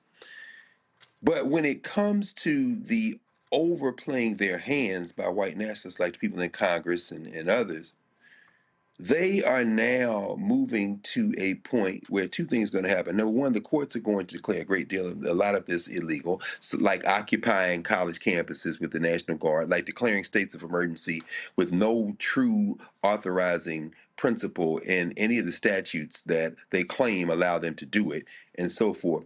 But the other thing that's going to happen, the other thing that's already begun to happen, is that people, regular rank and file people who are not political, who are not up to date on the news and not aware of all the issues at stake, will nevertheless begin to push back. We're beginning to see it in Chicago, Philadelphia, New York. We'll see it in Washington, D.C. as well. So then what you end up seeing is, in their desperation, these white nationalists have given us a roadmap to the very institutions that we have to now surround and use to fight back. it's one thing to try to extort Columbia and they escape extortion, to try to extort Brown University and they escape extortion, but paying a little bit of money. But then when you turn around and call yourself going to extort Harvard out of a $500 million, out of $500 million, and try to force them into putting some programs in place that mirror your vocational education view of the world, what you're doing generally is trying to attack higher education. Howard University does have a federal charter, it and Gallaudet University being the two that have them.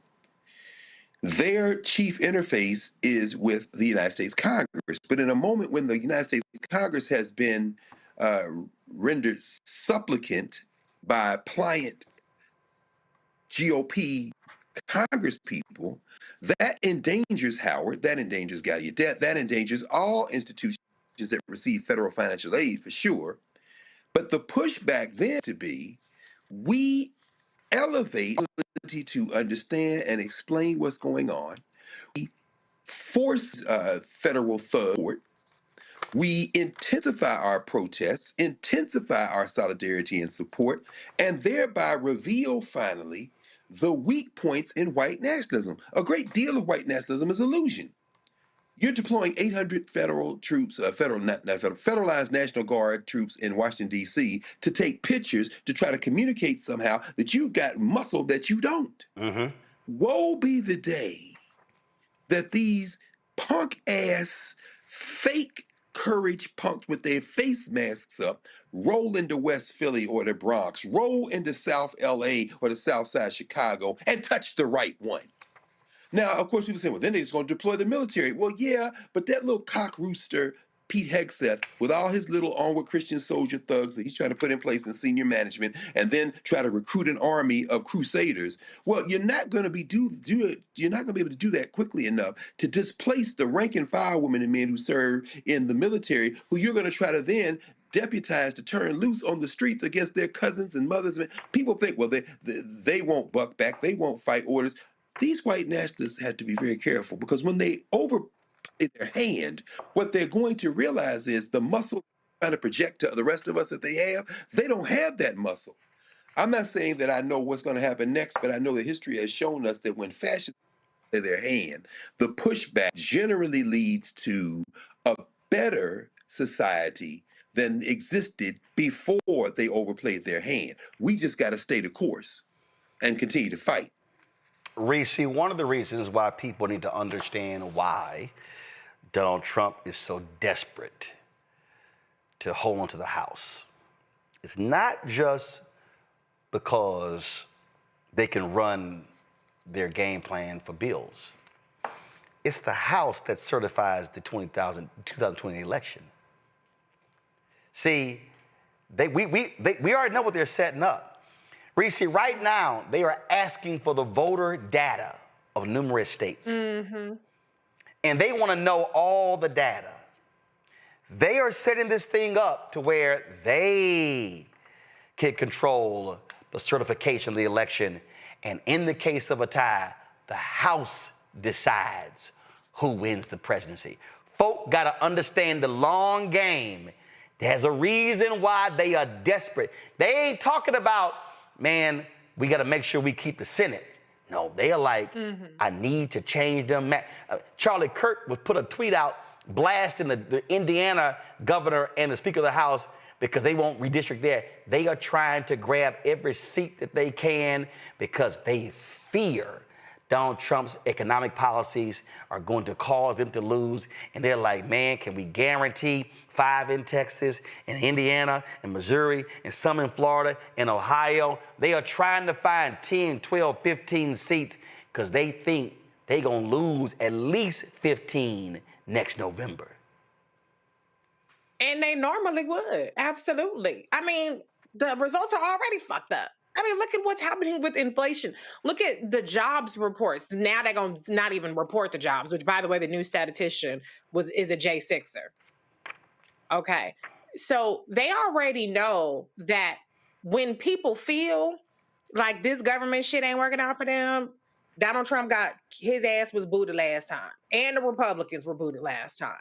So they know that there are normally consequences for bad policies like what this bill is, a big, ugly bill and the fiscal year 2026 budget. The question is, does their version of the world exist in which they think that they can gerrymander and they can count on Latinos to stick with them, despite the fact that they folks, I know they're not monolithic, but that Latinos are getting their N-word wake-up call, that they're getting racial profile, and the good ones is finding their ass detained by, bye, see you later, or mistakenly deported, or in detainment camps dying. They're banking that them Latinos are still going to be like, well, I'm still close enough to whiteness where I'm going to stick with the Republicans.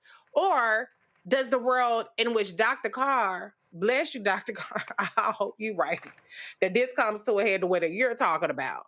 Which one exists? That's the question I don't have the answer to. So far, the evidence has pointed to the world that Republicans believe that we live in, where disinformation and gerrymandering will solidify their rule long enough to keep cheating, lying, and stealing to stay in power. I genuinely don't know which one it is, but what I do know is that these policies are so bad that it's going to be inescapable for the vast majority of Americans. And there are going to be tens of millions of more people who have some kind of incentive, life or death incentive, to get out there and vote. The question is whether they do it or not. And that's the point, Greg. And they want us, they want black people to be so frustrated, so upset, have so much discontent and so much anger that we don't vote. They want us turning. And see, when I call out black state reps, I'm actually trying to call them up. I ain't trying to call them out. I'm trying to call them up. I'm trying to fortify them, because what I need them to understand, when they fight, folks say, oh, you fighting for us. Now then they say, how can I get in the fight? But when people see folk capitulate, then their shoulders slump. See, folk don't mind losing a fight when you fight back. What people hate, Greg, is to see you lose a fight and you never swung one time.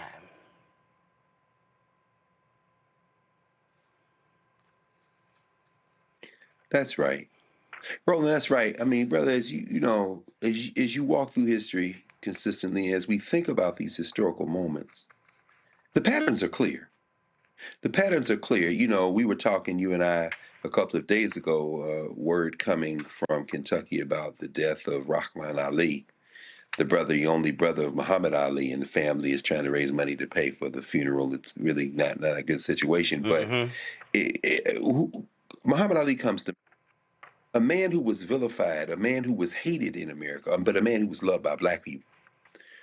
It's not coincidental that Muhammad Ali, who was in the Nation of Islam and then wasn't in the nation but remained hated, a man of principle, charismatic, a winner in all levels, an athlete, that he rose to prominence at a time when the Civil Rights Movement and the Black Power movement was at its peak in the mid to late 60s and through the 1970s, at a time when black movies and black entertainment, whether it be music, whether it be films, even comedies like Piece of the Action, Let's Do It Again, certainly projected a pro-black message, derisively and contrafactually, as far as I'm concerned, called blaxploitation films. Well, you know, what these convergences of pop culture politics help us understand is that, you know, let's just say, and I'm not saying that this will happen because I doubt that it will, but imagine if Meg out of Houston or Beyonce out of Houston made the call that you just made tonight and told those legislators to stay strong. I'm not saying that it would change the decision of some of the legislators who may return, but I am saying that it would send a message and people might look at it different, a little bit different than a political. I think that in an age, a heroic age, symbols do matter. The governor of Maryland, for example, has said, you're not coming to Maryland and federalizing the National Guard with my permission, sir. And guess what happened? The mayor of Chicago, hold on. Guess what happened, Greg? Greg, hold on. Greg, I know there's a delay. Greg, hold on. There's a delay there, so hold on. And guess what happened today? Trump was going off in the Oval Office on Governor Wes Moore, because Wes Moore went on Fox News, he went on CNN, he went everywhere, and he said, unlike you, I put the uniform on. And then he's coming out, oh, he's not qualified to be POTUS. because he's scared of that black man. Greg, go ahead.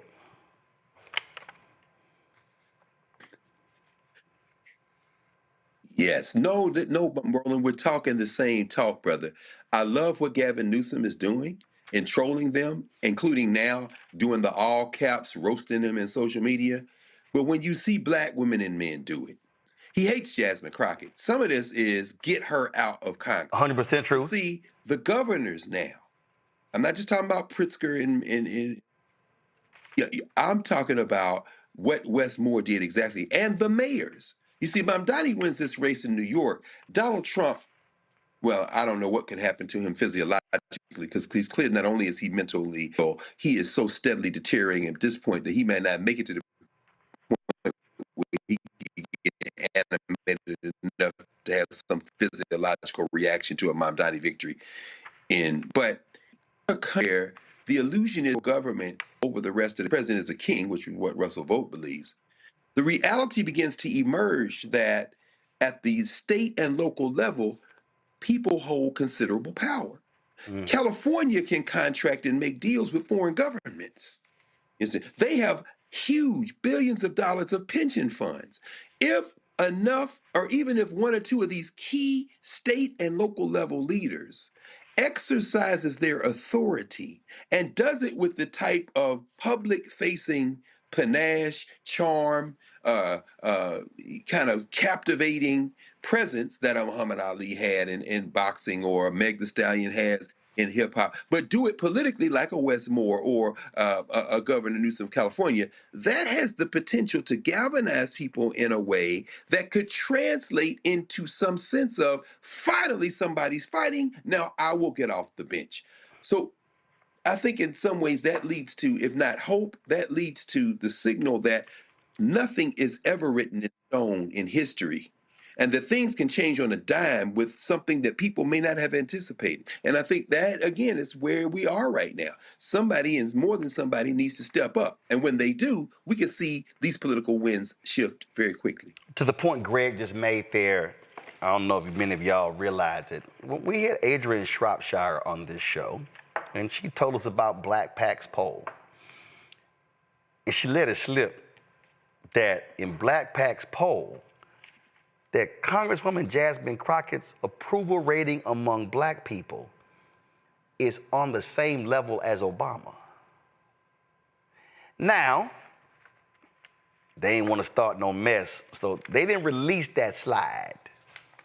Because, see, that slide would have embarrassed a whole bunch of other black politicians who think that they are the bomb.com, and they really not.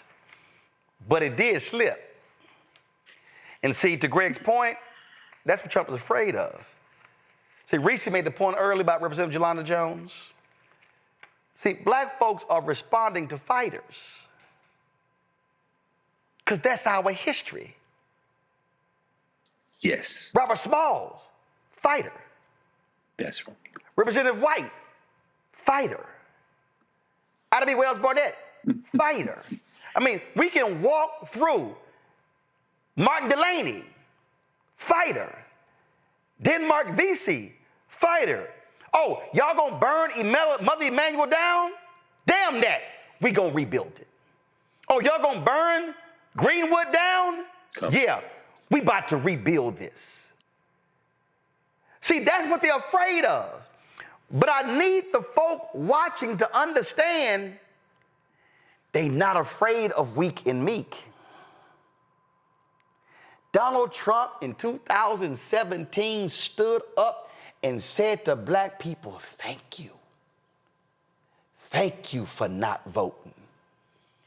That should have sent the blood boiling of every single black person in this country, because the man was saying, y'all lazy ass bums who didn't vote, oh, I appreciate y'all for staying at home.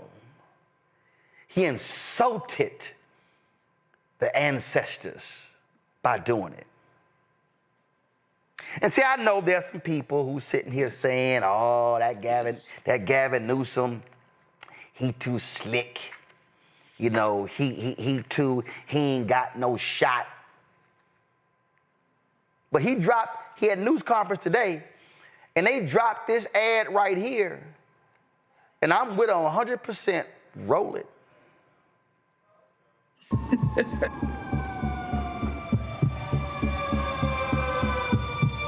It is a 5-alarm fire for democracy in the United States of America. Donald Trump, who's trying to light a torch on democracy, continue to try to rig the election. His agenda is failing. This presidency is failing. He knows the headwinds in a midterm. Now he's dialing up for seats. He called Greg Abbott, who doesn't have the courage, doesn't have the conscience, and he has rolled over and he said, yes, sir, and. So we have got to step up. We tried to play by a higher set of standards and rules with our independent redistricting, and we believe in that. We are talking about emergency measures to respond to what's happening in Texas, and we will nullify what happens in Texas. We will pick up 5 seats with the consent of the people, and that's the difference between the approach we're taking and the approach they're taking. There are no rules for Donald Trump. And this is a serious moment in American history. And so we are here to meet this moment head on. We will not be complicit. See, that's how you got to respond. See, that's how, see, you got to let them know. You want to swing, Reese? Let's swing. Batter up. I know that's right. I support this version of Gavin Newsom. I didn't support him sitting down with Charlie Kirk and Steve Bannon and all them other people. But he got with the program. He realized, okay, this is a different ballgame that we dealing with, and it's not going to be winning over the MAGA-lites. They are a lost cause. And so I'll tip my hat. I give credit where credit is due. I'll tip my hat to what Governor Newsom is doing. He's out there trying to move the needle because the polling right now is not on his side when it comes to this independent commission. But unlike what Democrats normally do, which is be like, well, the polls say that they're not with it. Well, the focus group say they're not with it. Let's just change course. He's like, no, we're going to change minds. Republicans do that all the time. And that's about damn time that Democrats are figuring out that you got to start changing some minds from Democrats. Fuck the MAGA people. Get the Democrats to be like, look, if the Republicans don't get all the seats, we need to get all the seats we can over here. So this is exactly what we need to be doing. And I'm glad to see that he's not just saying, well, we have an independent commission. What can we do? Governor Kathy Hochul is saying the same thing. Like, look, our Constitution, maybe we got to change that shit. We already gerrymandered here in Maryland, so they ain't really too much for Governor Moore to do. But No. You can pick up 1 or 2 in Maryland. Okay, yeah, we can pick up 1 or 2, but I'm just saying that I was going to say that what else he's doing is he's pushing back on this whole National Guard activation, as so many people in the mainstream media are trying to normalize. Well, what is the problem with bringing out people just to patrol the subway? Including some white progressives. Including white progressives and the black conservatives or whoever those situation may be. And so we're seeing Democrats finally waking up to the fact that you have to win the narrative war. You have to push back. You have to activate the different levers that we have where we are in power to try to counter some of this stuff. But Roland, one point I did want to ask you about is, we talk so much about fighting and blood, sweat, and tears, and yet we see that Republicans get these gains without busting a grape. They fund think tanks. They fund all kinds of PACs. They fund universities. They fund every kind of organization under the sun. They lay out the plan. They stay on message. They execute. I'm curious to see, as the great work that you do here, you have the statistics in terms of how you moved up in the YouTube rankings. I think you're top 50, top 20, 40, whatever the top 40, number 40. Top 40, okay. Where have you seen him? If you can tell us. No. Okay. Because I was going to say, the problem is on our side, we always got to do shit the hard way. As opposed to people being willing to invest in those that have credibility, those that already have an infrastructure, which Black Star Network does. And invest in these apparatuses. I figured I would aim. Now, I've had a couple of people text, hey, well, I'm like, right? And see, here's the crazy thing that just trips me out. When you talk about that YouTube list, Go through it. Ain't no other of the black people on the list is one black conservative dude, and I think, frankly, first of all, I think his numbers are bullshit. I straight up, because you can't tell me you got a total of 805 videos on YouTube. We got 23,000 videos on YouTube, and then you're in the top 40, and you only have 15,000 Instagram followers. You only have 10,000 Twitter followers, and you only have 100,000 TikTok followers, but you in the top 30 on YouTube. Yeah, I ain't buying them numbers. That sounds like some Carlos Watson shit to me, but that's another story. But to your point, and I ain't gonna say the name, but you got one billionaire, multi-billionaire progressive, and a staffer said they scared. Yeah, she got. You know, I love watching the show Billions. Mm-hmm. And I was rewatching the other day. I went back. I don't know why I decided to go back and just watch the beginning of Billions. And I said, and I literally forgot why Bobby Axelrod and the U.S. Attorney, I forgot why they clashed. And so, like, in the first 2 episodes, Bobby, the billionaire, was gonna buy an $80 million house on the beach. And the U.S. Attorney said how bad it's gonna look, and told him, don't you buy the house. And then they went to Bobby and said, Bobby, it ain't gonna look good, you buying the house. You shouldn't buy the house. And then Bobby decided he wasn't gonna buy the house. And then the U.S. Attorney, played by Paul Giamatti, said to him, yeah, don't you buy that house. and Bobby said, you know, what's the point of having fuck you money if you never say fuck you? Here's the problem to your point, Reese. The black billionaires, the white billionaires, who got 4, 5, 6, 7, 8, 10, 20 billion, they scared of Trump. The only one who ain't scared of Trump is George Soros. And here's the crazy part. George, the guy who used to be the top investor for George Soros, is Donald Trump's Treasury Secretary. So George Soros, he don't give a damn about them. But what you just said, Reese, is a bunch of these folks, they're scared. They're scared. I'm telling you right now, I was at the Black Women's Expo in Chicago. Massive number of sponsors who were there last year, not there this year. Mm-hmm. They came to Mary Green and said, could you take black out of the Black Women's Expo and just call it the Women's Expo?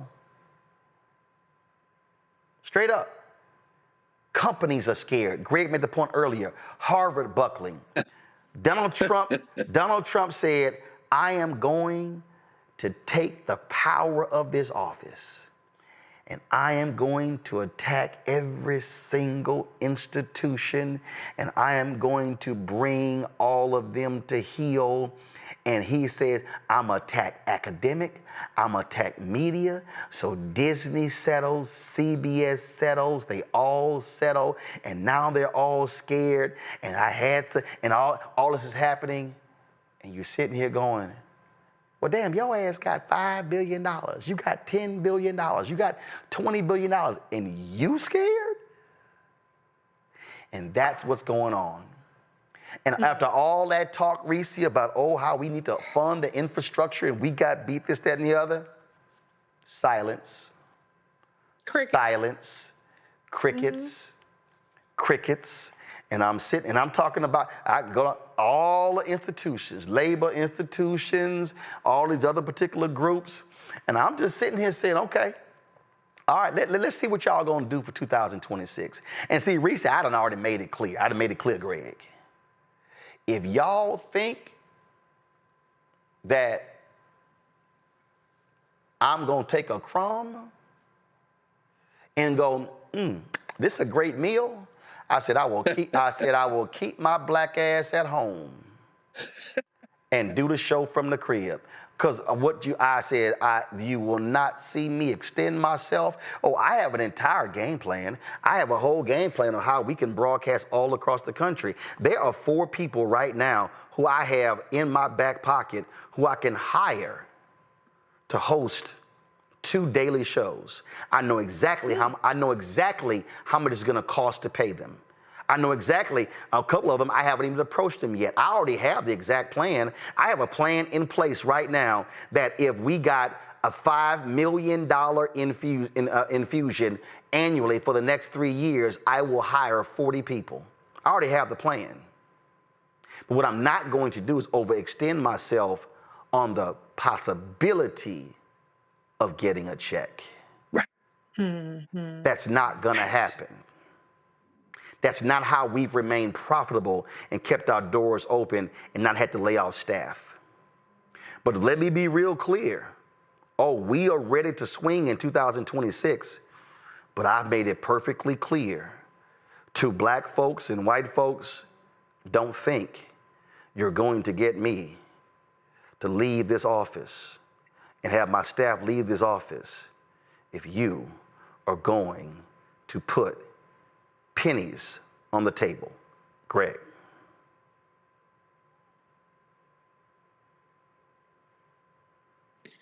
I mean, Roland, you just laid it out, brother. I think, and it's interesting, and I've said this before, the day after the 2016 election, when I was still responsible for the College of Arts and Sciences freshman seminar at Howard, we devoted our regular noon to 1 p.m. hour with over 1,000 first-year students at Howard. We opened the doors of Cranston Auditorium and invited everyone in to have an open conversation about what had happened, because this is a bunch of 18, 19-year-olds who had never been through something like this. What I reminded them of, and what my colleagues reminded them of, we had a panel of folks talk to them, is that it is in these moments that the heroes appear. Ida Bell Wells appeared not at a high point in African experiences in the United States, but during the nadir. This is the point where you see the heroic figures. Black Star Network is not going to bow or buckle. CBS has destroyed itself, and you know this better than I do, brother, because you're a businessman. The concept of goodwill in business doesn't have a dollar figure attached to the value of a business. It is the intangible character of the business that translates into value when you can rely on it. Ain't nobody checking for CBS now. What you did to yourself through 60 Minutes, look at ABC. It starts with George Stephanopoulos and a little bit of payment, and then it continues and trends forward. When you call yourself appeasing and bowing down by what you did to Stephen Colbert's CBS, and then you've got this religious zealotous clown, Brendan Carr, at the FCC, who's not satisfied. You got them, as you mentioned at the beginning of the show, trying to swap out the PBS, this right-wing online curriculum development business. At the end of the day, the Black Star Network's strength is in its truth-telling capacity. As these things continue worse before they get better, more and more people will look to those places that they can rely on to tell the truth. Donald Trump was called the best friend by the person who's a convicted child rapist. He's my best friend. He's my best friend for 10 years. His henchwoman, who participated in these sex crimes, is now been moved to a minimum security prison, and clearly that they're lining it up for her in exchange for not opening her mouth to walk at some point. But one thing is clear. If you're going to report this in some kind of both-sidism, some kind of bizarre propping up of a madman, a convicted felon who fomented the worst case of violence in the history of Washington, D.C. on January the 6th, 2021, then you've lost all credibility. You call a spade. You tell the truth as you see it. You surround yourself with truth tellers and continue to ply forward. You don't have to worry about having to do the show from the crib. Because guess what? That's the thing where people say, if you touch this one, we've got something for you. This is a heroic age. And when we back, finally, however long that period is in the future, when we look back, we will see that the Black Star Network will be among those entities that rose to the occasion. And that's how you determine how you win. You don't determine how you win by who doesn't think you can win and makes deals. You determine who wins by who tells the truth and who is consistent. And that's how you move forward. The other day, a friend of mine out of New York, prophetess Etna Johnson Sneed, I was talking to her, and she said, Roland, let me be clear, touch not my anointed. She said, when you know you are doing what God's will is, she said, I dare those to try to come after you because they're touching one of God's anointed. And see, there are a lot of our people who are afraid. Y'all, at the top of this show, y'all heard me vigorously push and prod and challenge my frat brother, Ron Reynolds, the chair emeritus of Texas Black Legislative Caucus. And see, when I was speaking about that, and people were asking me, somebody said, man, well, where all this come from? I said, it come from my grandparents, it come from my mama and daddy. I said, but it come from ancestors. And see, I think about that certain scene in Selma. Yeah. When Carmody Jogo, playing Coretta Scott King, was preparing to meet with Malcolm X and she was afraid. And then Lorraine Toussaint, who played the woman who called Dr. King to come to Selma. Amelia Boynton. When she had some words for her, and we're going to end the show with this because, see, I need every single one of y'all watching to listen to these words that Ava DuVernay wrote in that movie. And she should have forced the hand of that white writer to say, no, it's going to be a co-writing credit on this movie because he didn't write these words.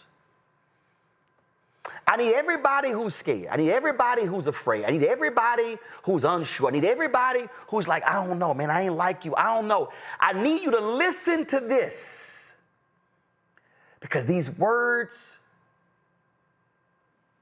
and I was this way before the movie, but these are the words that resonate in my soul every single day. It causes me and others to say, no, we ain't backing down from this fight. I need y'all to listen to this. I'll tell you what I know to be true. It helps me in times when I'm feeling unsure, if you'd like. Please do, Ms. Boynton. I know that we are descendants of a mighty people who gave civilization to the world.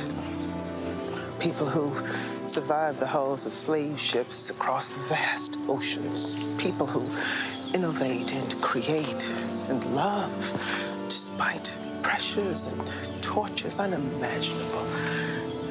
They are in our bloodstream, pumping our hearts every second. They've prepared you.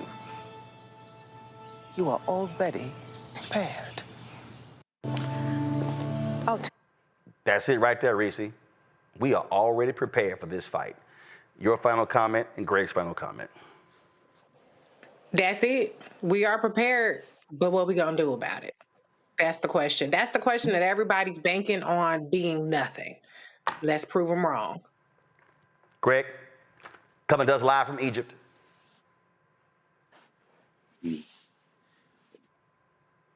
I echo Roland, and that's why I'm here. That's why I'm here with about 130 people from all over the United States and from the continent of Africa. A shout out to my man Yopareka Somé, one of the, if not the baddest Egyptologists on the African continent, who's come to us from Kenya. We're here for the very reason that we just heard Lorraine Toussaint portraying the great Amelia Boynton Robinson, what she said. We are the descendants of the people who gave the world civilization. In fact, we are the descendants from the people who gave the world people, the first people. Every person who ever walks this earth, no matter how crazy they have become, you came from the womb of an African woman if you trace it back far enough. This is light work, what we're facing right now. It doesn't mean it's not lethal. It doesn't mean it's not dangerous. It doesn't mean that it won't be easy. But it does mean that we've seen much worse. And that the worst that we've seen is in recent memory and recent history. All we have to do is remember, as Marcus Garvey said, what people have done, people can do. And remember that your people are the people that made people possible, that created everything, that laid the foundation for everything that will ever be on this little ball we call Earth, and that we can make the changes necessary to transform the society we live in. We've done it before, and we can and will do it again. Folks, y'all have heard me on this show often reference my parents and the work that they did. And you've heard me talk about that. Earlier, I was in a chat. We were having this conversation. And I was saying to them repeatedly why this is personal to me. What did I say earlier?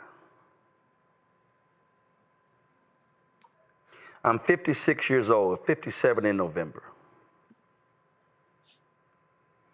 7, 8, 9, 10, 12 standing outside of election polls at the Clinton Park Recreation Center, handing out campaign material for whoever was running, who my mom and dad had told us we gonna hand stuff out for.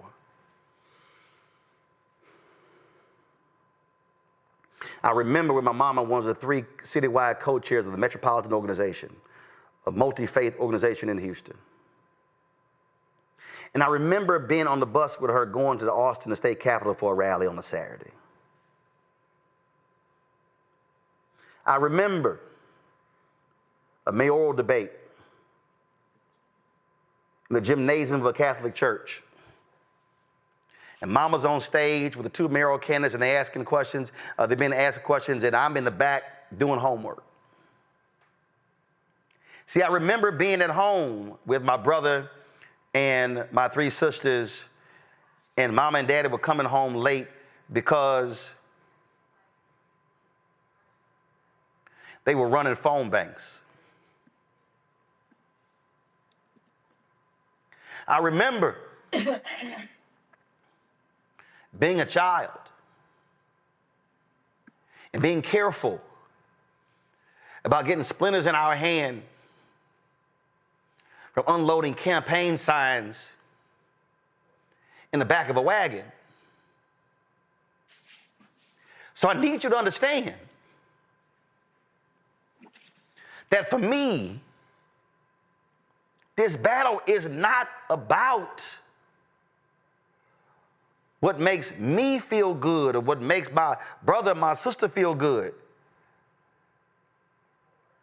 I need black people to understand that whether we are in Texas or North Carolina or Georgia or Alabama or Mississippi or Arkansas or Louisiana or Illinois or Missouri or Michigan or Wisconsin or California, in any of these states, that literally what we are doing right now has an impact on a black child that is yet to be born.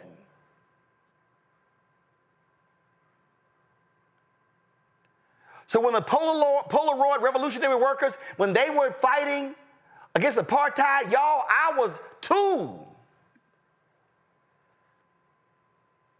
And it wasn't until I was in college when Nelson Mandela got released. These folks lost jobs. And when we're sitting here right now, talking about planning our next trip to Martha's Vineyard, going to Cannes in the south of France, talking about what our plans are for homecoming at HBCUs. I ain't got nothing against none of us having any fun whatsoever, but I take it back to what Harry Belafonte said when I sat with him. that he thought was going to be one of his. He literally said to me, he said, the reason I made it here, I didn't want to come. He said, because this is likely going to be my final interview. It wasn't. He didn't pass for several more years, but he actually thought it was. Because when it was over, we were talking privately. He said to me, Roland, I love the South of France. He said, but the reason I'm still here, because I am here to fight to make real what they put on paper, because this is also ours. And so I don't give a damn if those fascists are 2 blocks from right here. Somebody said to me, man, ain't you scared of the MAGA people? I said, we 2 blocks away. They know where we at.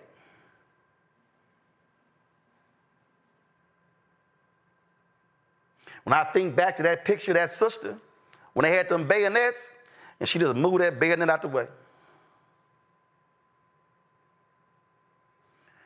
There's got to be something that black folks today give a damn about that is so real, that is so potent, that is so powerful, that they say, you know what, I got to block all that crap out because I got to fight for somebody I don't even know. I am a student of history, and I'm telling y'all what we are looking at right now is no different than what happened after Reconstruction in 1877. Don't take my word for it. Go do the work. Go look at how they invalidated the civil rights law passed in 1860s and the one in 1870s. Go back and understand Plessy versus Ferguson. Go back and understand the black laws. Go back and understand what took place. Go back and understand that 1890 Constitutional Convention in Mississippi where they said, oh no, it's too many niggas getting elected. Go back to understand when black people were a majority of the South Carolina legislature. Go back and look at what happened in Wilmington, North Carolina, when white fascists, not the KKK, but the red shirts, when they said, we are going to overthrow a democratically elected government, and they ran those black people out of that city. There is a direct connection between what happened then to what happens now. And when they say, let's make America great again, that is what they're talking about. They're talking about what happened in Wilmington. They're talking about what happened when they burned and bombed Tulsa. They're talking about when they bombed Ida B. Wells Barnett newspaper and put a bounty on her head. They're talking about every single, they call them race war, but it was actually a white supremacist war against our people. This is not the moment for us to check out. This is not the moment for us to rest. This is not the moment for us to be unwilling to challenge. This is the absolute moment when people have to be willing to mobilize and organize and be willing to stand up to these races, because it's more of us subconscious than them. But they've taken advantage of too many of us feeling deflated and defeated. That this moment you've got to make a decision which side your ass gonna be on. And if you are unwilling to engage in this battle, I have one simple request. Get your ass out of the way so we don't have to run you over. Because we are not satisfied with what is happening right now. And I'll be damned as long as there is breath in my mama and my daddy's body and my body and other people of conscience We're going to fight these folk to the end. And we will haunt their ass in death. Greg, thanks for joining us in Egypt. Reese, thanks for joining us as well. Folks, your support for this show is critical. I was literally sitting here. Y'all don't even understand why this is happening. I picked up last week. These are money orders. These are checks. These are more checks of folk who don't believe in Cash App, Venmo, PayPal, Zelle, but they send money orders and checks. And I appreciate every single one. And I had to sit here and open the envelopes today. I had to sit here and sign the back of these envelopes. I got to take a picture of each one and deposit in. So it's going to take me some time to do so. So Etna Doggett, you sent me an email. I have your check. I know it was sent July 24th, but I told y'all when y'all send checks, y'all got to give us 2 months to process them because, y'all, it's a whole lot right here. And we've had folk out here who've been supporting us from day one, and we appreciate that. September 4th, we'll celebrate 7 years. You heard Reese ask the question, and yeah, we don't have billionaires and millionaires cutting us checks. And there's a whole bunch of millionaires and billionaires out there. Y'all say, man, what about those black folks? They do not send us checks. They do not send us direct deposits. They do not send us anything on PayPal, Zelle, Venmo. We exist because of regular, ordinary folk who believe in our mission. And so if you support this show, you support this network, if you support us speaking truth to power, if you support us being able to pay staff and being able to afford the rent on this place and the live view and all those different things, if you support all of that, we need your support. I didn't say we want your support. We need your support. Because there's no other black-owned media company that's doing what we're doing. Not one. There's no other black-owned media company that has a nightly news, digital news show. Not one. We've got 4 other shows. We're trying to launch new shows. So your support is critical. If you want to support us, first of all, Cash App, what did they do? They changed their rules. So if you want to support us via Cash App, use the Stripe QR code. It's right here. Click the Cash App button and contribute. That's the QR code right there. You see it. If you hear us right now, go to RolandMartinUnfiltered.com and you can access this. If you want to send a check or money order, if you don't believe in electronic stuff, we'll do that. Make it payable to Roland Martin Unfiltered. That's how the bank account is set up. It's going to pay for all of our shows. P.O. Box 57196, Washington, D.C., 20037-0196. PayPal is R Martin Unfiltered. Venmo is RM Unfiltered. Zelle, Roland at RolandSMartin.com. Roland at RolandMartinUnfiltered.com. Y'all take a screenshot of this right now. Seriously, take a screenshot of this right now. And I want y'all to post, it's more than 4,000 of y'all on YouTube alone. I want y'all to post this on every single one of your social media channels. I've never asked y'all to do this. I want y'all to post this, take a screenshot right now. Post this on every one of y'all social media. Pull up the Cash App right now. I want y'all to take a screenshot of this as well. I'm gonna post both of these on my social media accounts. Y'all can grab that as well. Because I'm telling y'all, we are building something that's vital. Somebody says, Roland, take care of yourself. Y'all, I was on that treadmill today, 3.5 miles. We're going to keep doing that. I got a protein shake right here. I'm doing that right now. So you see it right here, so I'm trying to do that. But again, Cash App, use Stripe. You can use that QR code for credit cards as well. Take a screenshot, post it on social. Again, checks and money order, make it payable to Roland Martin Unfiltered. P.O. Box 57196, Washington, D.C., 20037-0196.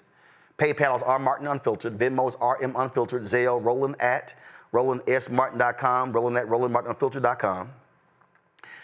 If you have not downloaded the Black Star Network app, we want you to watch the show on YouTube because we generate more money there. We have the app as our backup in case anybody says we can't post our content. So download Black Star Network app on your iPhone, your Android phone, your Android TV, Apple TV, Roku, Amazon Fire TV, Xbox One, Samsung Smart TV. We want you to, of course, Get my book, White Fear, How the Browning of America is Making White Folks Lose Their Mind. Every dollar of that book goes into the show. You can get the audio version on Audible. I read it. Get that.